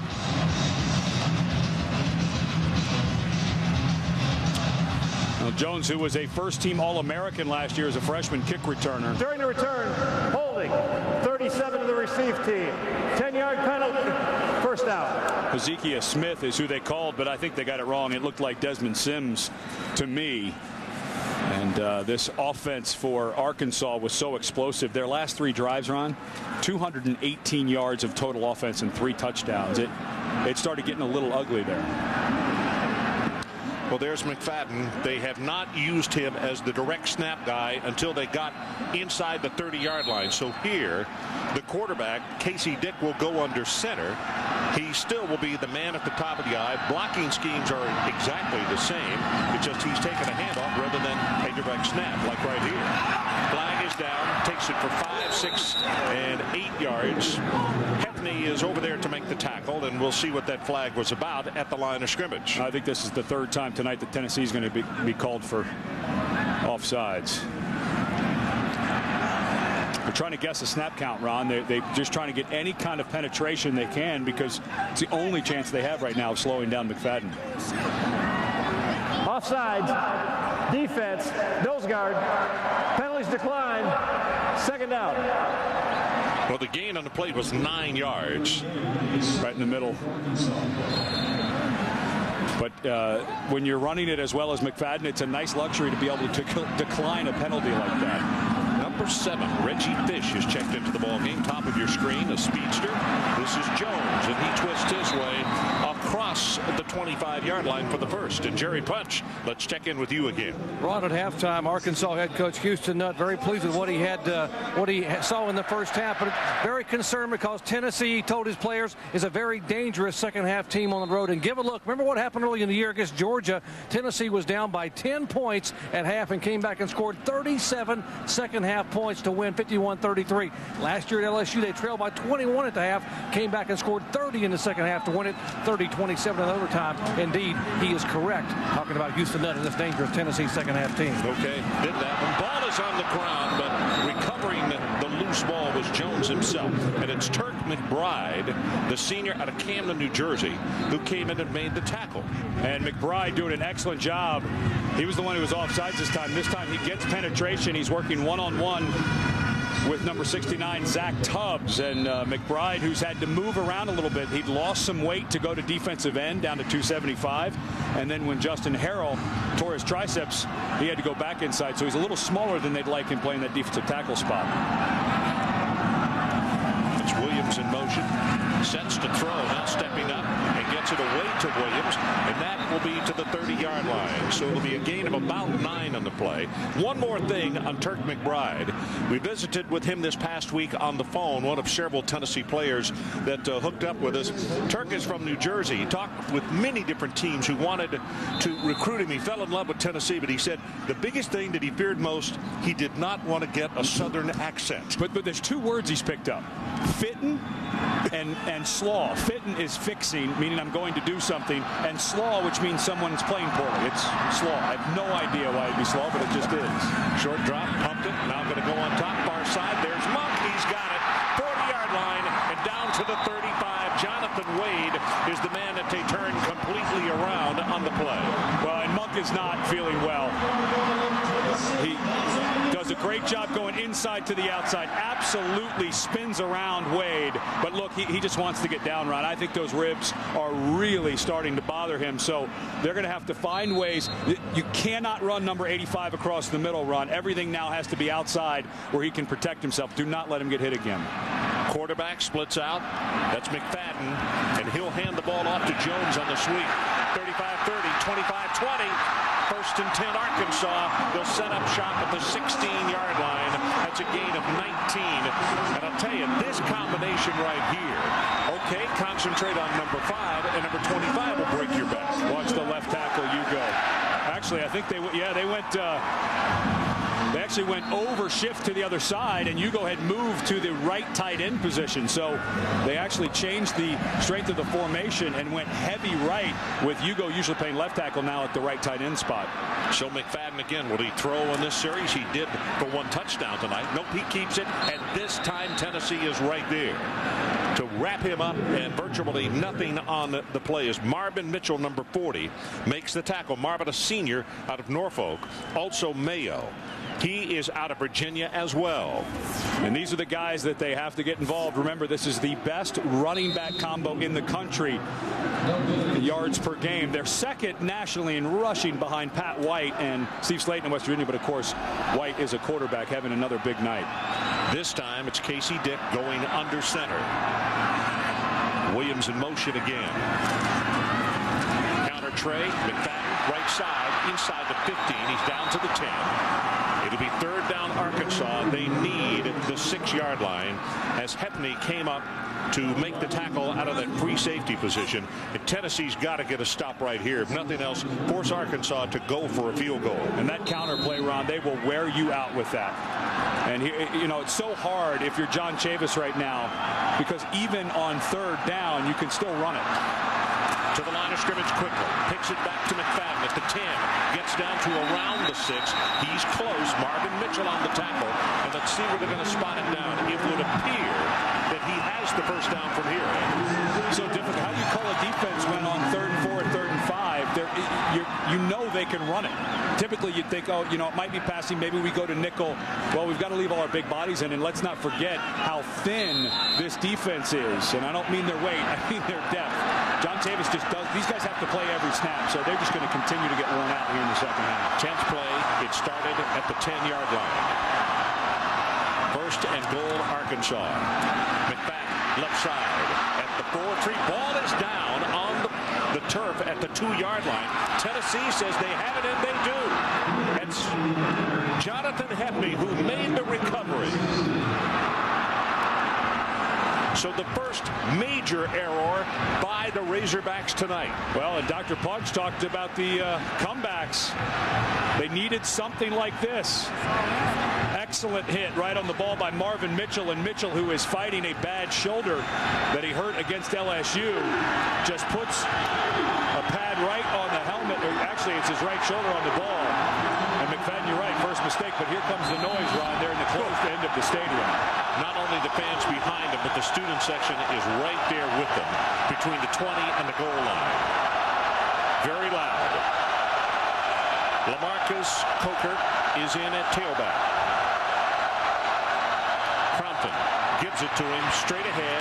He's going to have 5, maybe 6 yards on the play, and a little breathing room as Hewitt and Randy Kelly combined on the stop for the Hogs. You know, Ron, there's been so much talk this year about the new timing rules, and of course everybody's saying they hate it. But what you have to be realistic about is that's where we are.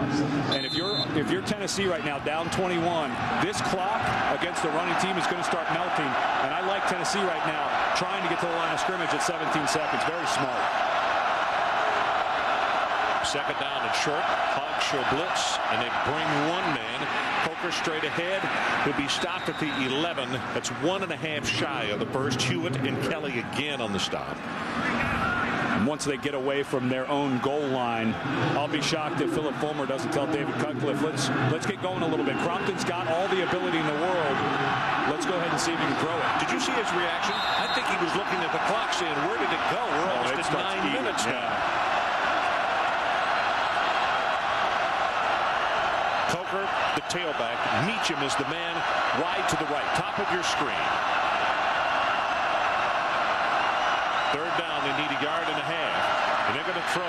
Quick out of the backfield, got that one, and that's Cottom. Brad Cottom, and he takes it out over the 20, and will have the Tennessee first down plus about 10 more yards. Woods and Hewitt combining on the stop.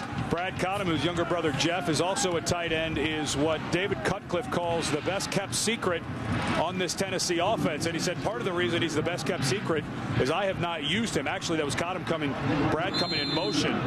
And it was Jeff Cottom, his brother, who ran off the coverage. The guy runs a 4.6 at 6'8", 260. So they're out of Germantown, which is a suburb of Memphis. 2 great-looking prospects, huh?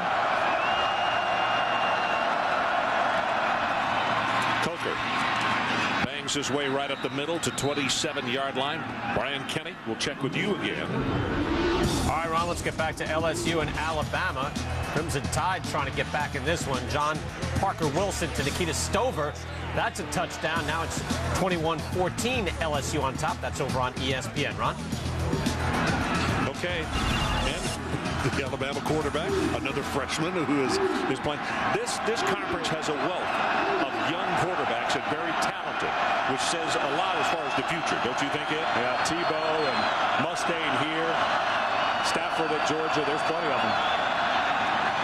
Got the pass very quickly and the hit very quickly. Swain by Richardson, and he's knocked down for no gain, maybe about a half yard on the play.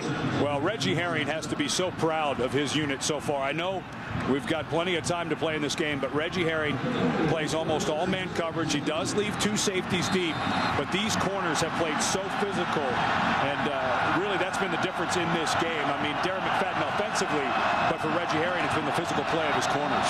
Third down, and they need to take it out to the 33-yard line. Coach Herring looks on. Lucas Taylor, number 12. Sophomore out of Carencro, Louisiana, checks into the lineup for the Volunteers. They'll go shotgun. Safety blitz coming. They pick it up. Ball is zinged and incomplete as the coverage on Meacham was so very close by Houston. He had already lost his footing and the pass goes awry. It's punting time. Well, Houston is just all over Meacham. And the offensive line did a perfect job picking up the blitz, Ron. There was plenty of time. But Houston, who has drawn some of the best receivers in the country, Dwayne Jarrett, Rice from South Carolina, is doing a great job. There is Fish.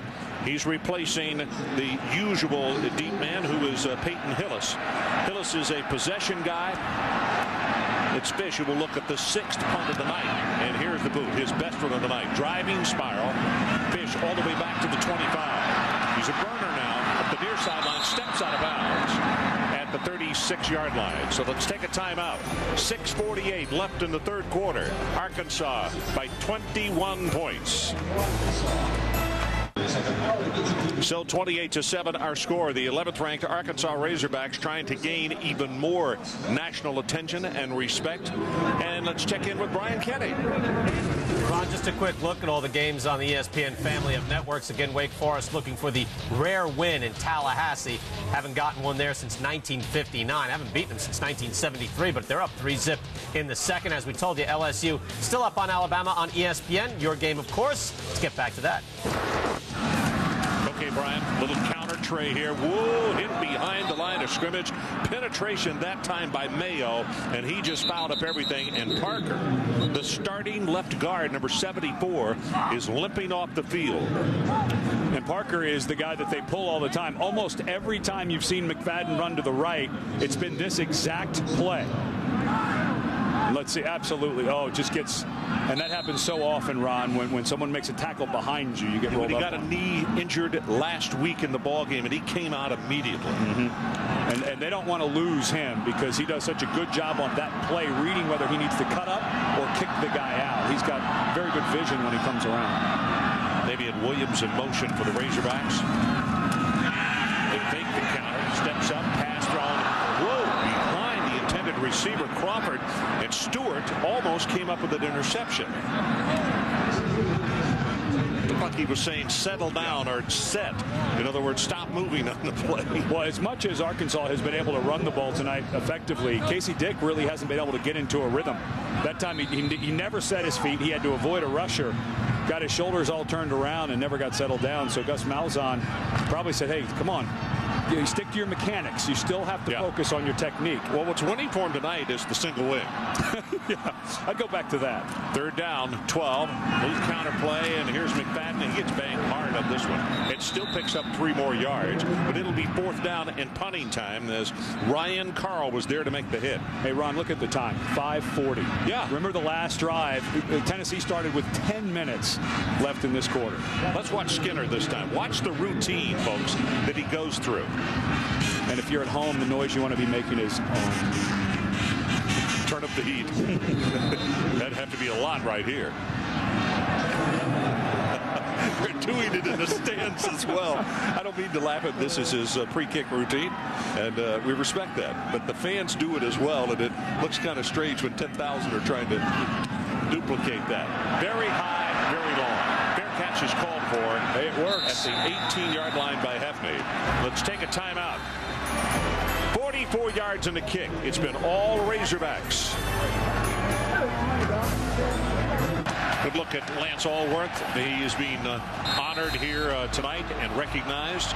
And why did he play here at Arkansas? He was going to the University of Mississippi out of Brookhaven, Mississippi. He got married. John Howard Vaught did not allow married players, and so Vaught said you can't play.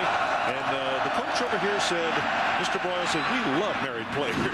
Pass is thrown complete, and he picked up absolutely one of the greatest wide receivers in the history of college football. Now, I know Coach Vaught had a great career. I mean, the stadium is named after him there. But why wouldn't you want a player? It could kind of settle him down, I would think. I'll tell you, Coach Vaught was, I mean, he was very, very adamant about that. He did not want married players. And Frank Boyle said, oh, my, well. As a matter of fact, can we help you and your wife move over to Fayetteville? Well, you can't do that. Anyway, second down and short. Here comes a running play to Coker. He's going to have the first down. And let's take a look at Game Track and how this one has unfolded so far.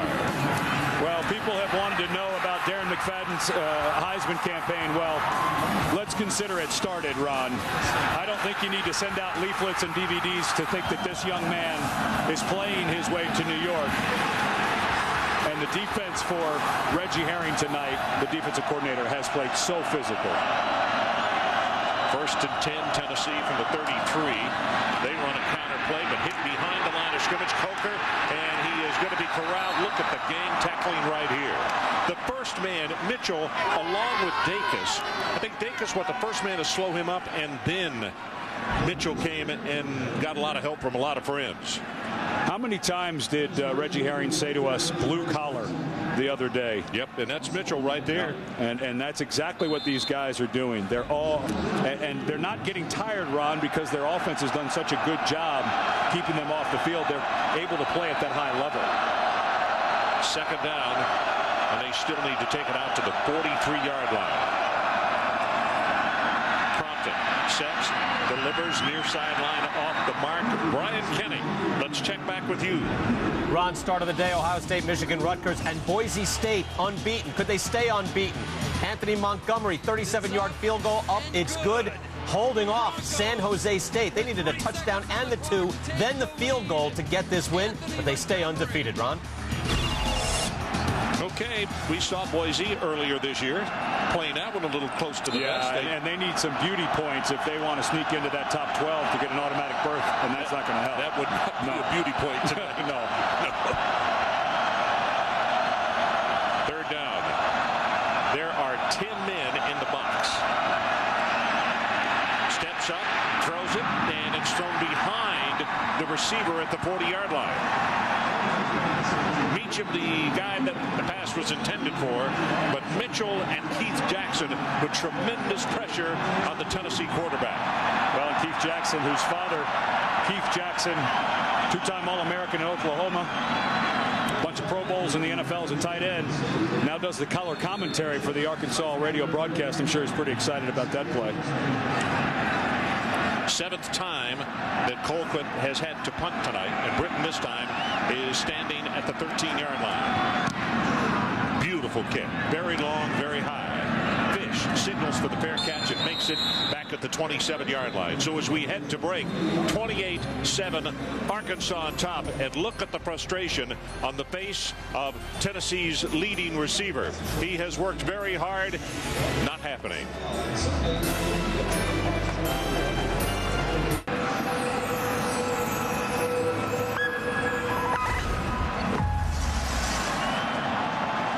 This telecast available on ESPN2 HD, presented by Pioneer Plasma.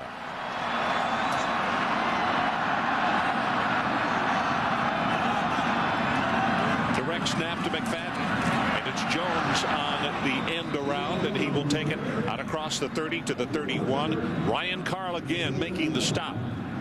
So this time, Arkansas elects to go with literally a single wing set or the direct snap to McFadden that has worked so magically for them tonight. You know, it's funny, Dr. Punch told the story earlier about Gus Malzahn, the new offensive coordinator from Springdale High School, and he was really a passing guy. So he's totally changed as a play caller to fit the talent that they have here at Arkansas. That's Jones in motion again. Little play action, going to throw back over the middle, has it complete at the 35. That's Monk.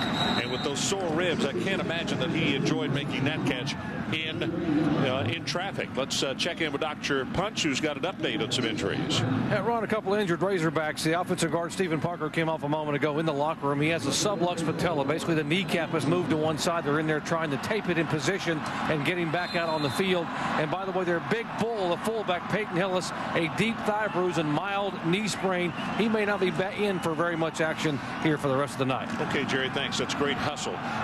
Hillis did have the thigh bruise, which was really bothering him, and obviously got banged on it again tonight. Third down. They need to take it to the 38. Pass thrown. It is complete. That's Monk out at the 46-yard line. Jonathan Wade defending, making the tackle, but it's a gain of 13. The one thing that everybody talks about with Monk, as a matter of fact, Casey Dick told us he's never seen Monk catch the ball with his body. He runs a slant, he gets his hands up, but boy, those ribs, he just wants to get down as soon as he makes a catch. They're going to need to keep him in there to keep this clock is just really starting to work against Tennessee, but Monk is awfully sore. We are under 1 minute to play in the third quarter. Arkansas 28-7. McFadden, and he is stopped at the 50-yard line. And let's take a look at Monk in his night. 7 catches, 117 yards, and this one just an unbelievable catch. Couldn't tell if that was the hit. As he gets up, it looks like that might have been the one that got his ribs. And then McFadden, who had been running the ball, brought the safeties down. And then after the touchdown, the celebration, telling his teammates, listen, I know you want to celebrate, but just I'm really. And you know the hard part, Ron? It's hard to breathe. You know, you're going to get hit, but it's very difficult running those deep routes to catch your breath. Williams in motion. Little counter play. See him pull the lineman, and here he goes again. McFadden. Boy, that flag came down hard and quick from the umpire. That's holding. I don't think there's much doubt about that. So they will not have the first down. Well, it was thrown right at Wes Murphy and for Rod Jackson. So the fullback or the tight end here. Holding. Offense, 89. 10-yard penalty. Repeat second down. Wes Murphy. Let's take a look at Murphy working there on number 94, Wes Brown. Yep. Got to let him go. I don't think with McFadden the way he runs, you know, that's the one thing about the way McFadden runs. You just don't have to hold your blocks for very long. He gets by you so quickly. That's only the third penalty against Arkansas tonight. The biggest thing that they have done as we come to the end of the third quarter as far as a mistake was to make McFadden fumble inside the 5-yard line. And beyond that, they don't have many bad acts tonight. We head to the final 15. 28 Arkansas, 7 Tennessee.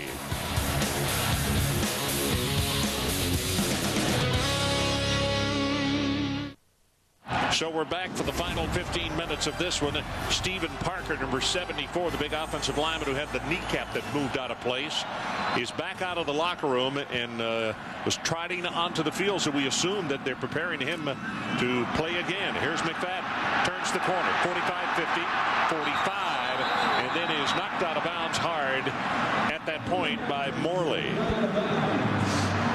Is very close to the first down, so that's a gain of 14 yards in the play. Well, if you look where we talked earlier about where McFadden likes to run, there's no mystery to it. It's between the tackles. He likes to get right downhill. They don't, you know, they used to run some more zone type running schemes, Ron, and they're almost gone. Everything is almost a double team at the point of attack, someone pulling or a fullback leading, because that's the type of running back McFadden is. Well, now he is lined up directly behind the center again. Gets it, then collides with Jones, and as a result, the play goes nowhere. That's a nice move by Mayo, and it's going to be 4th down for Arkansas. Mayo out of that Tidewater area in Virginia.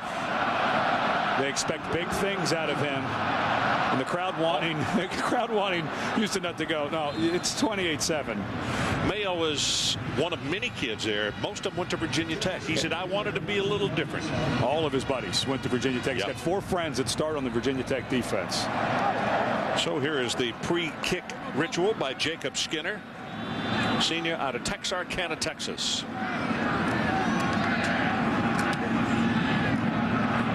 End over end on this one. Fair catch called for, and he muffed it.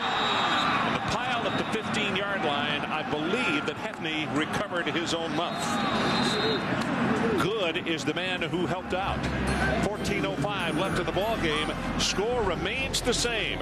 Tennessee down by 3 scores.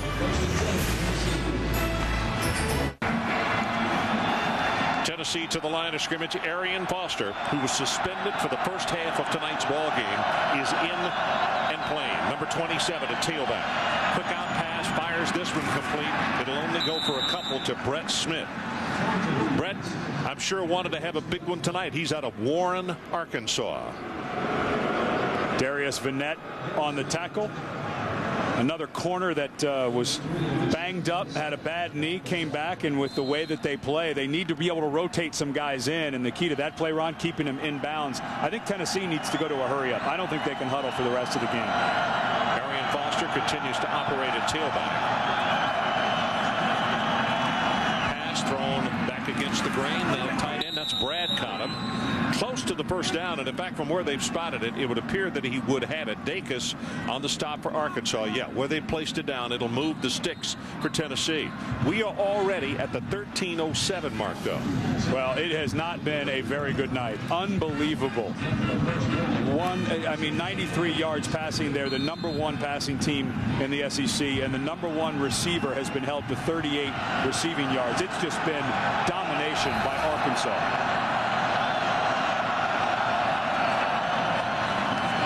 With his first carry, tries to cut it back into the middle.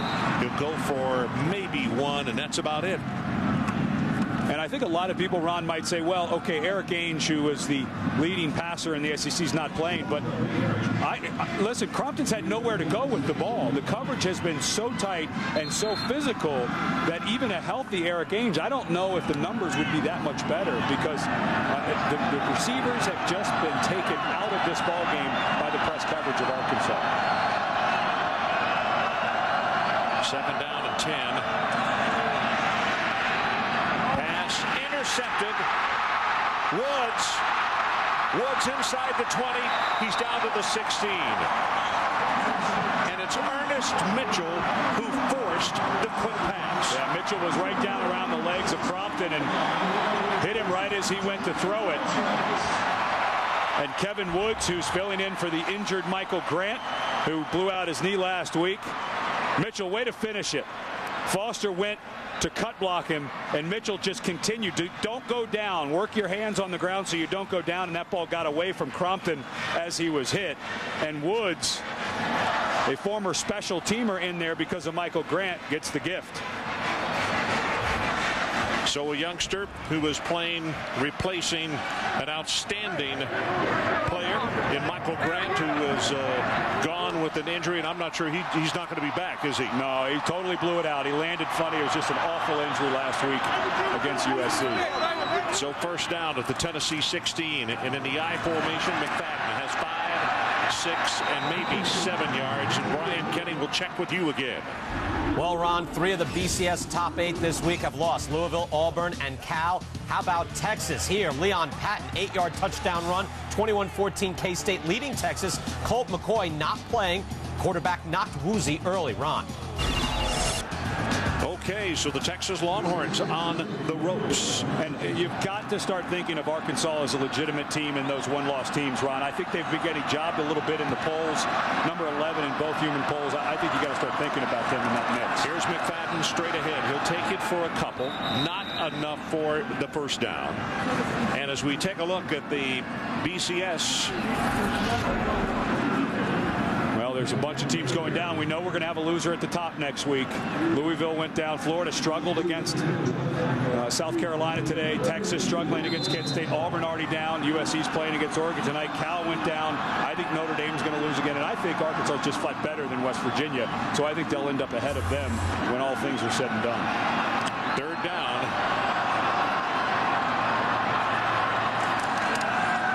Pitch back goes to McFadden. Cuts it back against the grain. Under heavy pressure. Still under heavy pressure, and he goes down at the 10. Boy, you talk about we're not going to give up attitude on the part of the Tennessee defense. They corralled him after nothing right, nothing left, and then the stop came by Hefney. Good job of hustle. McLaughlin, also Mayo. Fourth down, and now 76,000 quarterbacks saying, well, let's go for it. It's not our job. No. Let's kick this. Well, this means that Jeremy Davis will come on and attempt field goal. Let's see, they're going to place it down at about the 19-yard line. So a 29-yard attempt. Davis has been perfect this year inside of 40, 4 of 4. So this is almost a gimme. Officially, they're saying 28. Good pass and good kick.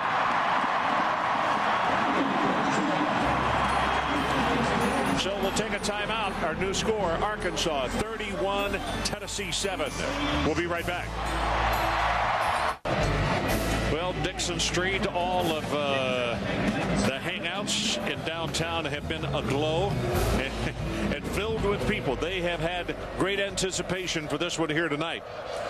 Weather, the temperature is really dropping right now. It's supposed to go into the upper 20s, and they're not bothered by that. The warmth of what this football team is doing is carrying everybody. Baver with the kick, and this one's going to go 5 yards deep, and it'll be no return.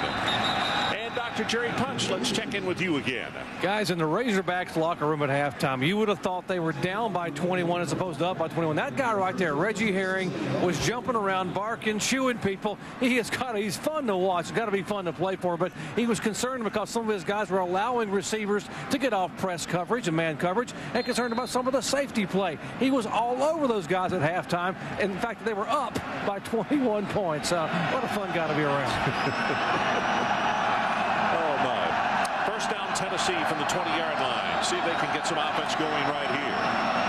Little play action. Sings it out of the backfield, and it is dropped by Brad Cottom.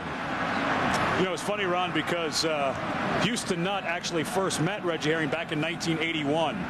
They GA'd together. They were graduate assistants together under Jimmy Johnson at Oklahoma State. And the first couple of weeks, Houston Nutt was out on the practice field, and all he heard was this young graduate assistant on defense yelling and screaming and sweating and huffing and puffing.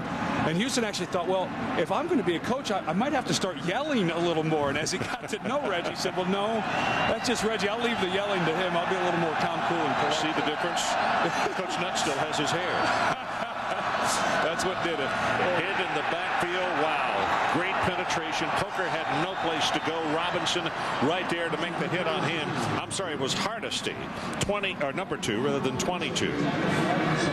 And the other thing, Reggie Herring, he doesn't put too much stuff in for his kids. He says we don't want to outsmart ourselves. He had that wristband he's got on, Ron. He showed it to us the other day. That's the smallest number of calls I've ever seen by any defensive coordinator. And his theory is, I just don't want my guys thinking. I want him playing hard. He's got it. It's happening tonight. Third down and 12, and here comes the crowd again. They need the 30-yard line. That ball is tipped, and it is thrown helplessly as a flag goes down. I believe it may be roughing the passer. Jamal Anderson was all over the quarterback, but this time it may cost him. Yeah, I think they're going to get Robinson.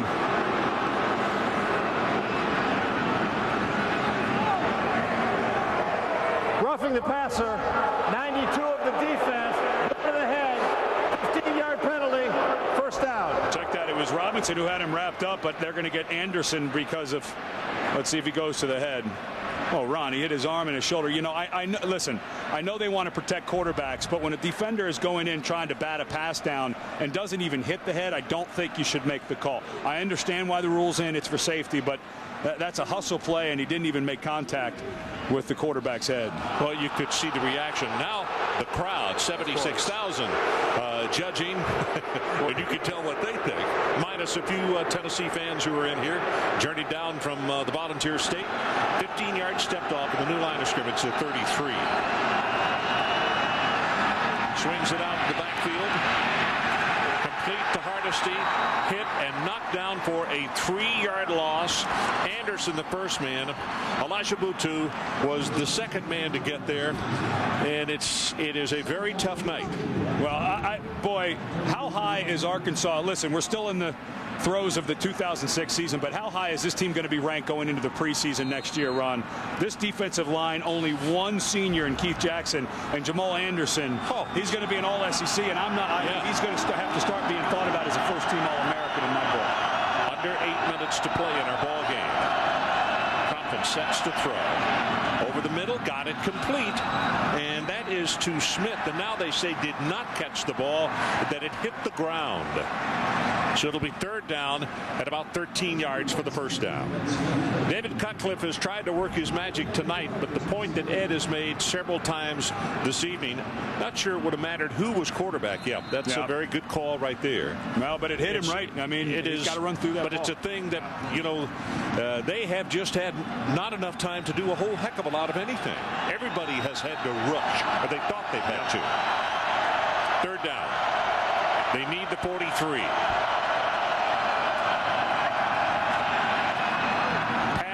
That one is low and away. Fourth down and punting time for Tennessee. And now there should be quite an ovation for this defense. There it comes.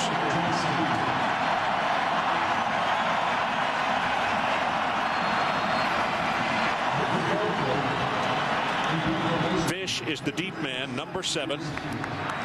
And he has dropped off to the 30-yard line. This is 8 punts. This ties a career high. Oh, what a kick right here. All the way back to the 20-yard line. Fish, and he'll have a return of about 8, and then whoop, that's the end of it right there.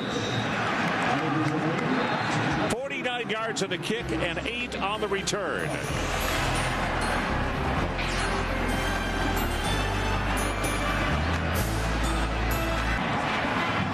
So we're back 31-7 our score. And here's tonight's sharp Aquos image of the game. And it's been, for Tennessee, it's like watching The Shining in high definition. I mean, it's been a horror movie tonight. Watching Darren McFadden all over the field as a quarterback, running back. Not quite his career high. He had 219 last week against South Carolina, but he's creeping towards it. Well, you can see Casey Dick continues to operate at quarterback. But he gives it to McFadden. You see the little hop step on the counter, and he's going to be stopped after a short game. Dr. Punch, back to you.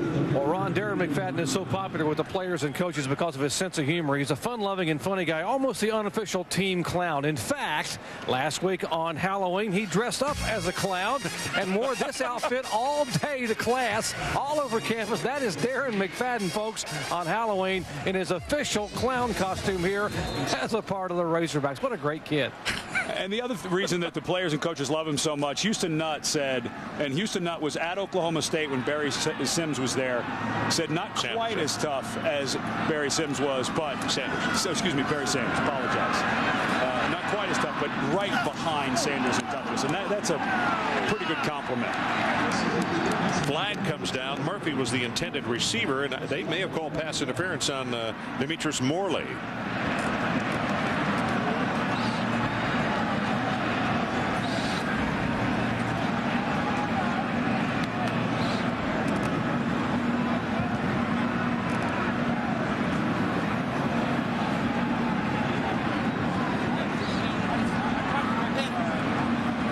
Come over and discuss with the line judge what he saw. Pass interference, defense. Ball will be placed in the spot of the foul. First down. Now Morley's just had a very difficult game. He's got the left hand on the back of Murphy is why they call that.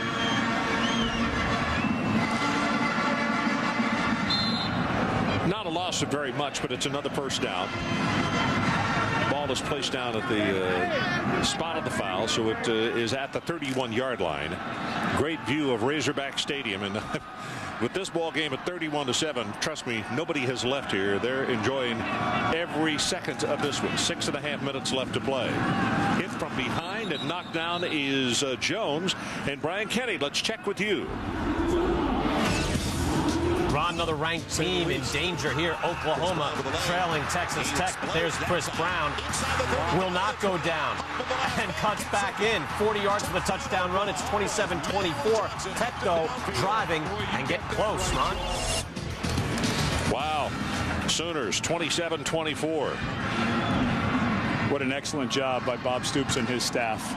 Talk about the guys they lost. Rhett Bomar, Adrian Peterson goes down. Alan Patrick has done an amazing job coming in and filling that role. He is a really good running back as well. Here comes McFadden, and he's going to go for short yardage to around the 34-yard line. And right now, they would be satisfied with another timeout or two, and not timeout, but first down, and just let that clock run. Saturday, ABC, home of the most anticipated matchup in college football this year. It's number 2 Michigan and number 1 Ohio State, 3:30 Eastern on ABC HD, presented by Best Buy. Well, Ron, you got my pick. I think Michigan wins in a close one. What do you think of the game? I don't disagree. I've said Michigan for several weeks, and I can't, I've been riding that horse, so I can't hop off right now. Yeah, and I think Mike Hart can be a difference in that game, keeping Troy Smith off the field. But I think what you said earlier, the Michigan defense will be the difference in that ball game. Sings the pass. That's Monk. Has it complete at the 46-yard line. Monk presents a problem for any secondary at 6'6", and plus his leaping ability. But folks, as Ed made the point in the first half, he never catches the ball in his body. It's with his hands. And he's your best player outside, but I think at some point, Ron, they should probably get him on the sideline. I mean, the late hit not late hit, but the hit coming in there by Wilson with those sore ribs, you've got to start thinking about Mississippi State next week and then LSU to finish the season. He's awfully sore. I'd send him to the house. 10-14 for Casey Dick, 154 yards. And the clock running now under 4:40 left to play. Here's McFadden. Turns it back up inside. Alex Jones, beg your pardon. Inside the 45 to around the 43. Stewart makes the tackle. And it's going to be a tough trip back to Knoxville. But as the head coach said, as they won it at halftime when he talked with Dr. Punch, made no bones about it. He said, we got to tackle the guy. We have not been able to do so. So it's one of those things where, you come on the road, and when you have a freshman quarterback making his first start in leagues like this, not very many times do they walk away with a victory. It just doesn't happen. You know what I liked with Coach Fulmer talking to Dr. Punch? He didn't sugarcoat it. McFadden's just the difference maker tonight, and he's the best player in the field, and that's why we are where we are. And we've talked about it all night, Ron. I think that McFadden gets into the Heisman talk, and I think Arkansas, I really think you have to start. If you're going to talk about a one-loss team in the national championship, I think you have to start talking about this much if they win out. And obviously, that's the key for them to stay with only one loss. But I think you've got to start talking about it. And that game in Manhattan, Kansas is very large as far as this team as well. And with the Colt McCoy out of the ball game, and they really haven't played anybody else. No, and they'll have Texas A&M at home at their place. If McCoy's not able to go, it'll be very difficult. Third down, the line to make is the 36. McFadden back in the ball game. But they go play action, going to go on top. At the 5-yard line, the ball is overthrown. A lot of pushing and shoving, but there's not going to be a call as Crawford, the intended receiver. And Dr. Punch, back to you. Yeah, talking about what's going to happen here on out with the Razorbacks. Remember that Houston Nutt told us about when they got hammered early on in the opening game against USC, and they gave them 5 turnovers and 30 points. And Southern Cal didn't need any help, but they gave it to him. He said there are a lot of people who said, this team's not going to be very good. So those are the same people now who are chiming in saying you're on your way to Atlanta. He pulled those 19 seniors together, and it was that leadership that made a difference, and it's put them on this 9-game win streak. Okay, Doc, thank you. Skinner going through that free kick routine again, and this one's end over end. I can never tell when the free kick routine says it's going to go end over end, can you? Yeah, but it always goes inside the 15 when he does it. 31-7 Razorbacks.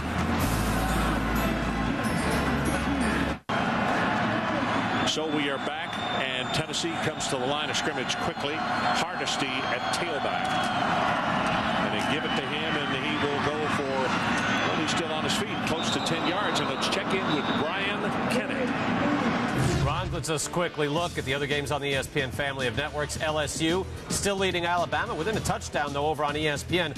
And Wake Forest looking for its first ever 9-win season at the half, leading Florida State on ABC.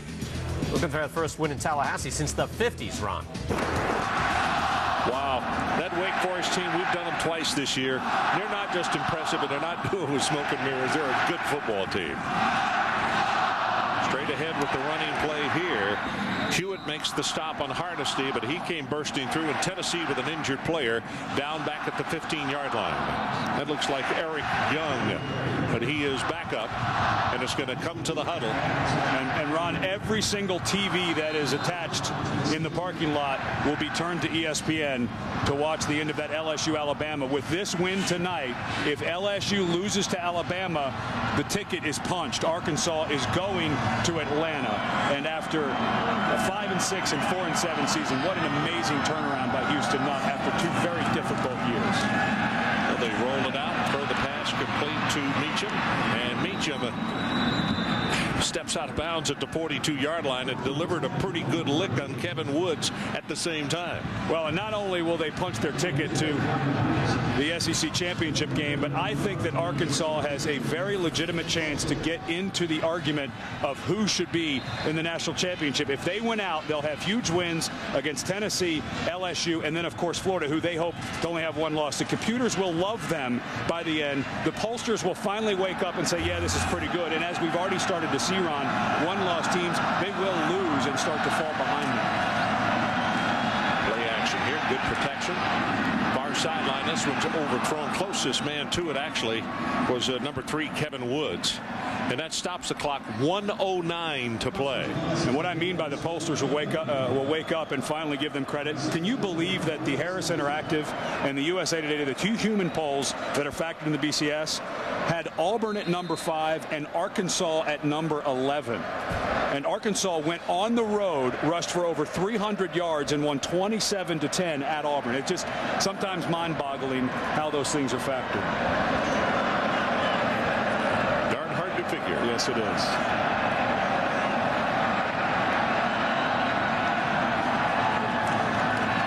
Crompton, here comes pressure. Going to run it and tries to get a harm's way and does at the 49. So here are the standings in the BCS.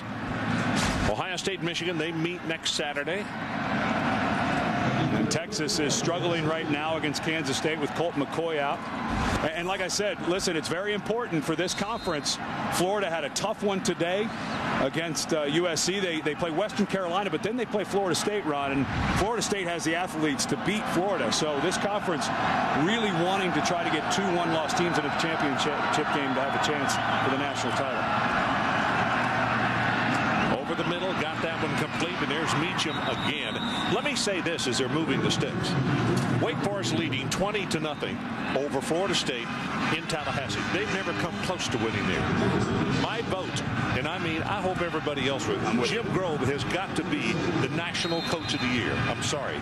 He's got talent, but he doesn't have the kind of talent that other people that are winning. Well, you know, a lot of people say maybe Lloyd Carr, but Lloyd Carr's got a lot of stallions at Michigan, and they're playing well. But I'm with you. I think Jim Grove, not only ACC, but national coach of the year as well.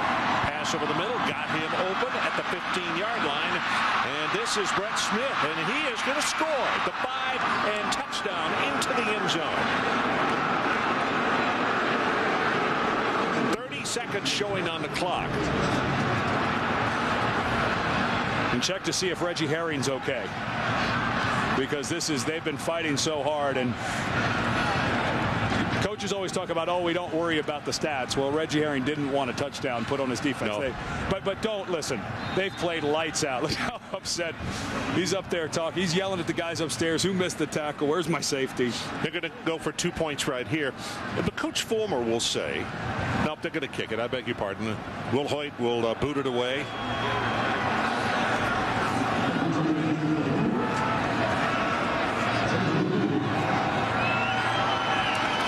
Woods is the holder.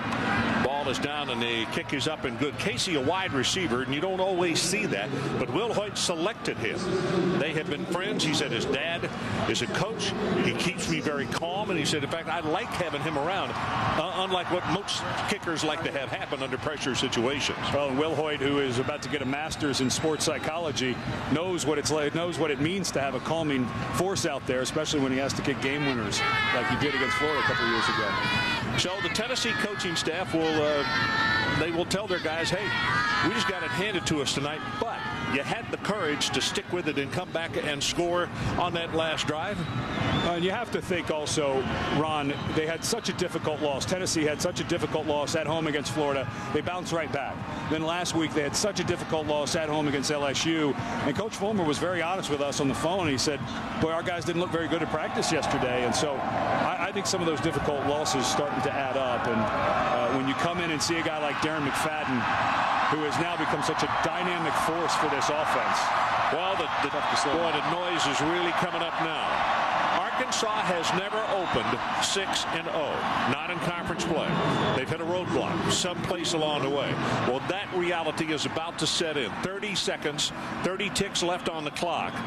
And Colquitt prepares to onside kick this one. Arkansas with a good hands team, bringing everybody up close. Yeah, they need to move a little closer. The second line needs to be just behind that first line. There you go. Come on, wave up. Bring them up.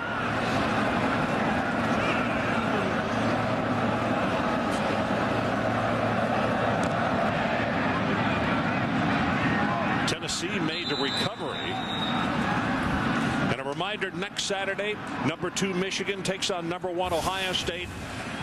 And somebody probably is going to have a trip to the BCS championship game, if they win that one. 3:30 Eastern Time, college football presented by Best Buy.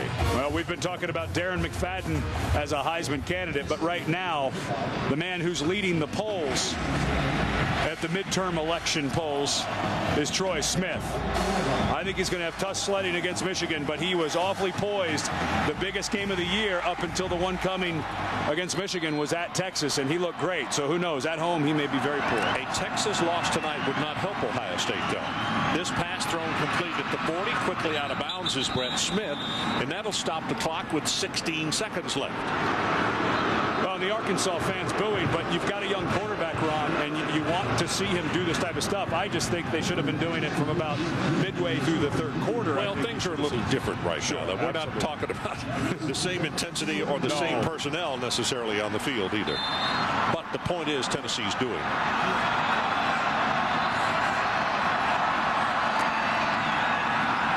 Deep pass, flag over the middle, pass incomplete at the 12-yard line. Boy, some kind of collision down there between Smith and Richardson and Woods. Yeah, I think Woods hurt himself. May have dinged him. I think he led a little bit with his head and may have knocked himself out, Ron. Now the clock is on the defense. 12 men on the field. 12 men on the field. The clock. 15-yard penalty, first down. They need to address the clock. It ran all the way down to double zeros. So I'm not sure that the officials, they haven't seen that as yet, and now they have noticed.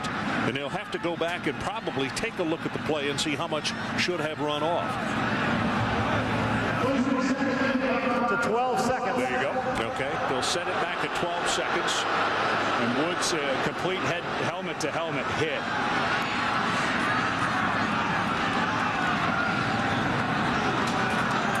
And they've already lost Michael Grant at that free safety position. They moved Jarrell Norton, a promising true freshman who'd been practicing at cornerback, over to free safety, but he'd only been practicing for a week. So already thin at that position. Norton's going to go in. They mentioned the fact that he would be available to play. Number 22, a freshman out of Cedar Hill, Texas. Well, in a defense that already has a bunch of guys banged up. We talked about Marcus Harrison, who did not play tonight with a concussion and a knee. Elijah Butu has the knee, the ankle. I mean, these guys are taped together to hold the best passing offense in the SEC to 14, maybe 21 if Tennessee can score here, but kind of a meaningless score would be an amazing job by this defense. 12 seconds on the clock, and the crowd trying to help out the defense to keep Tennessee out of the end zone again. Great protection this time. Throws for the end zone, and that one is way overthrown. 6 seconds left.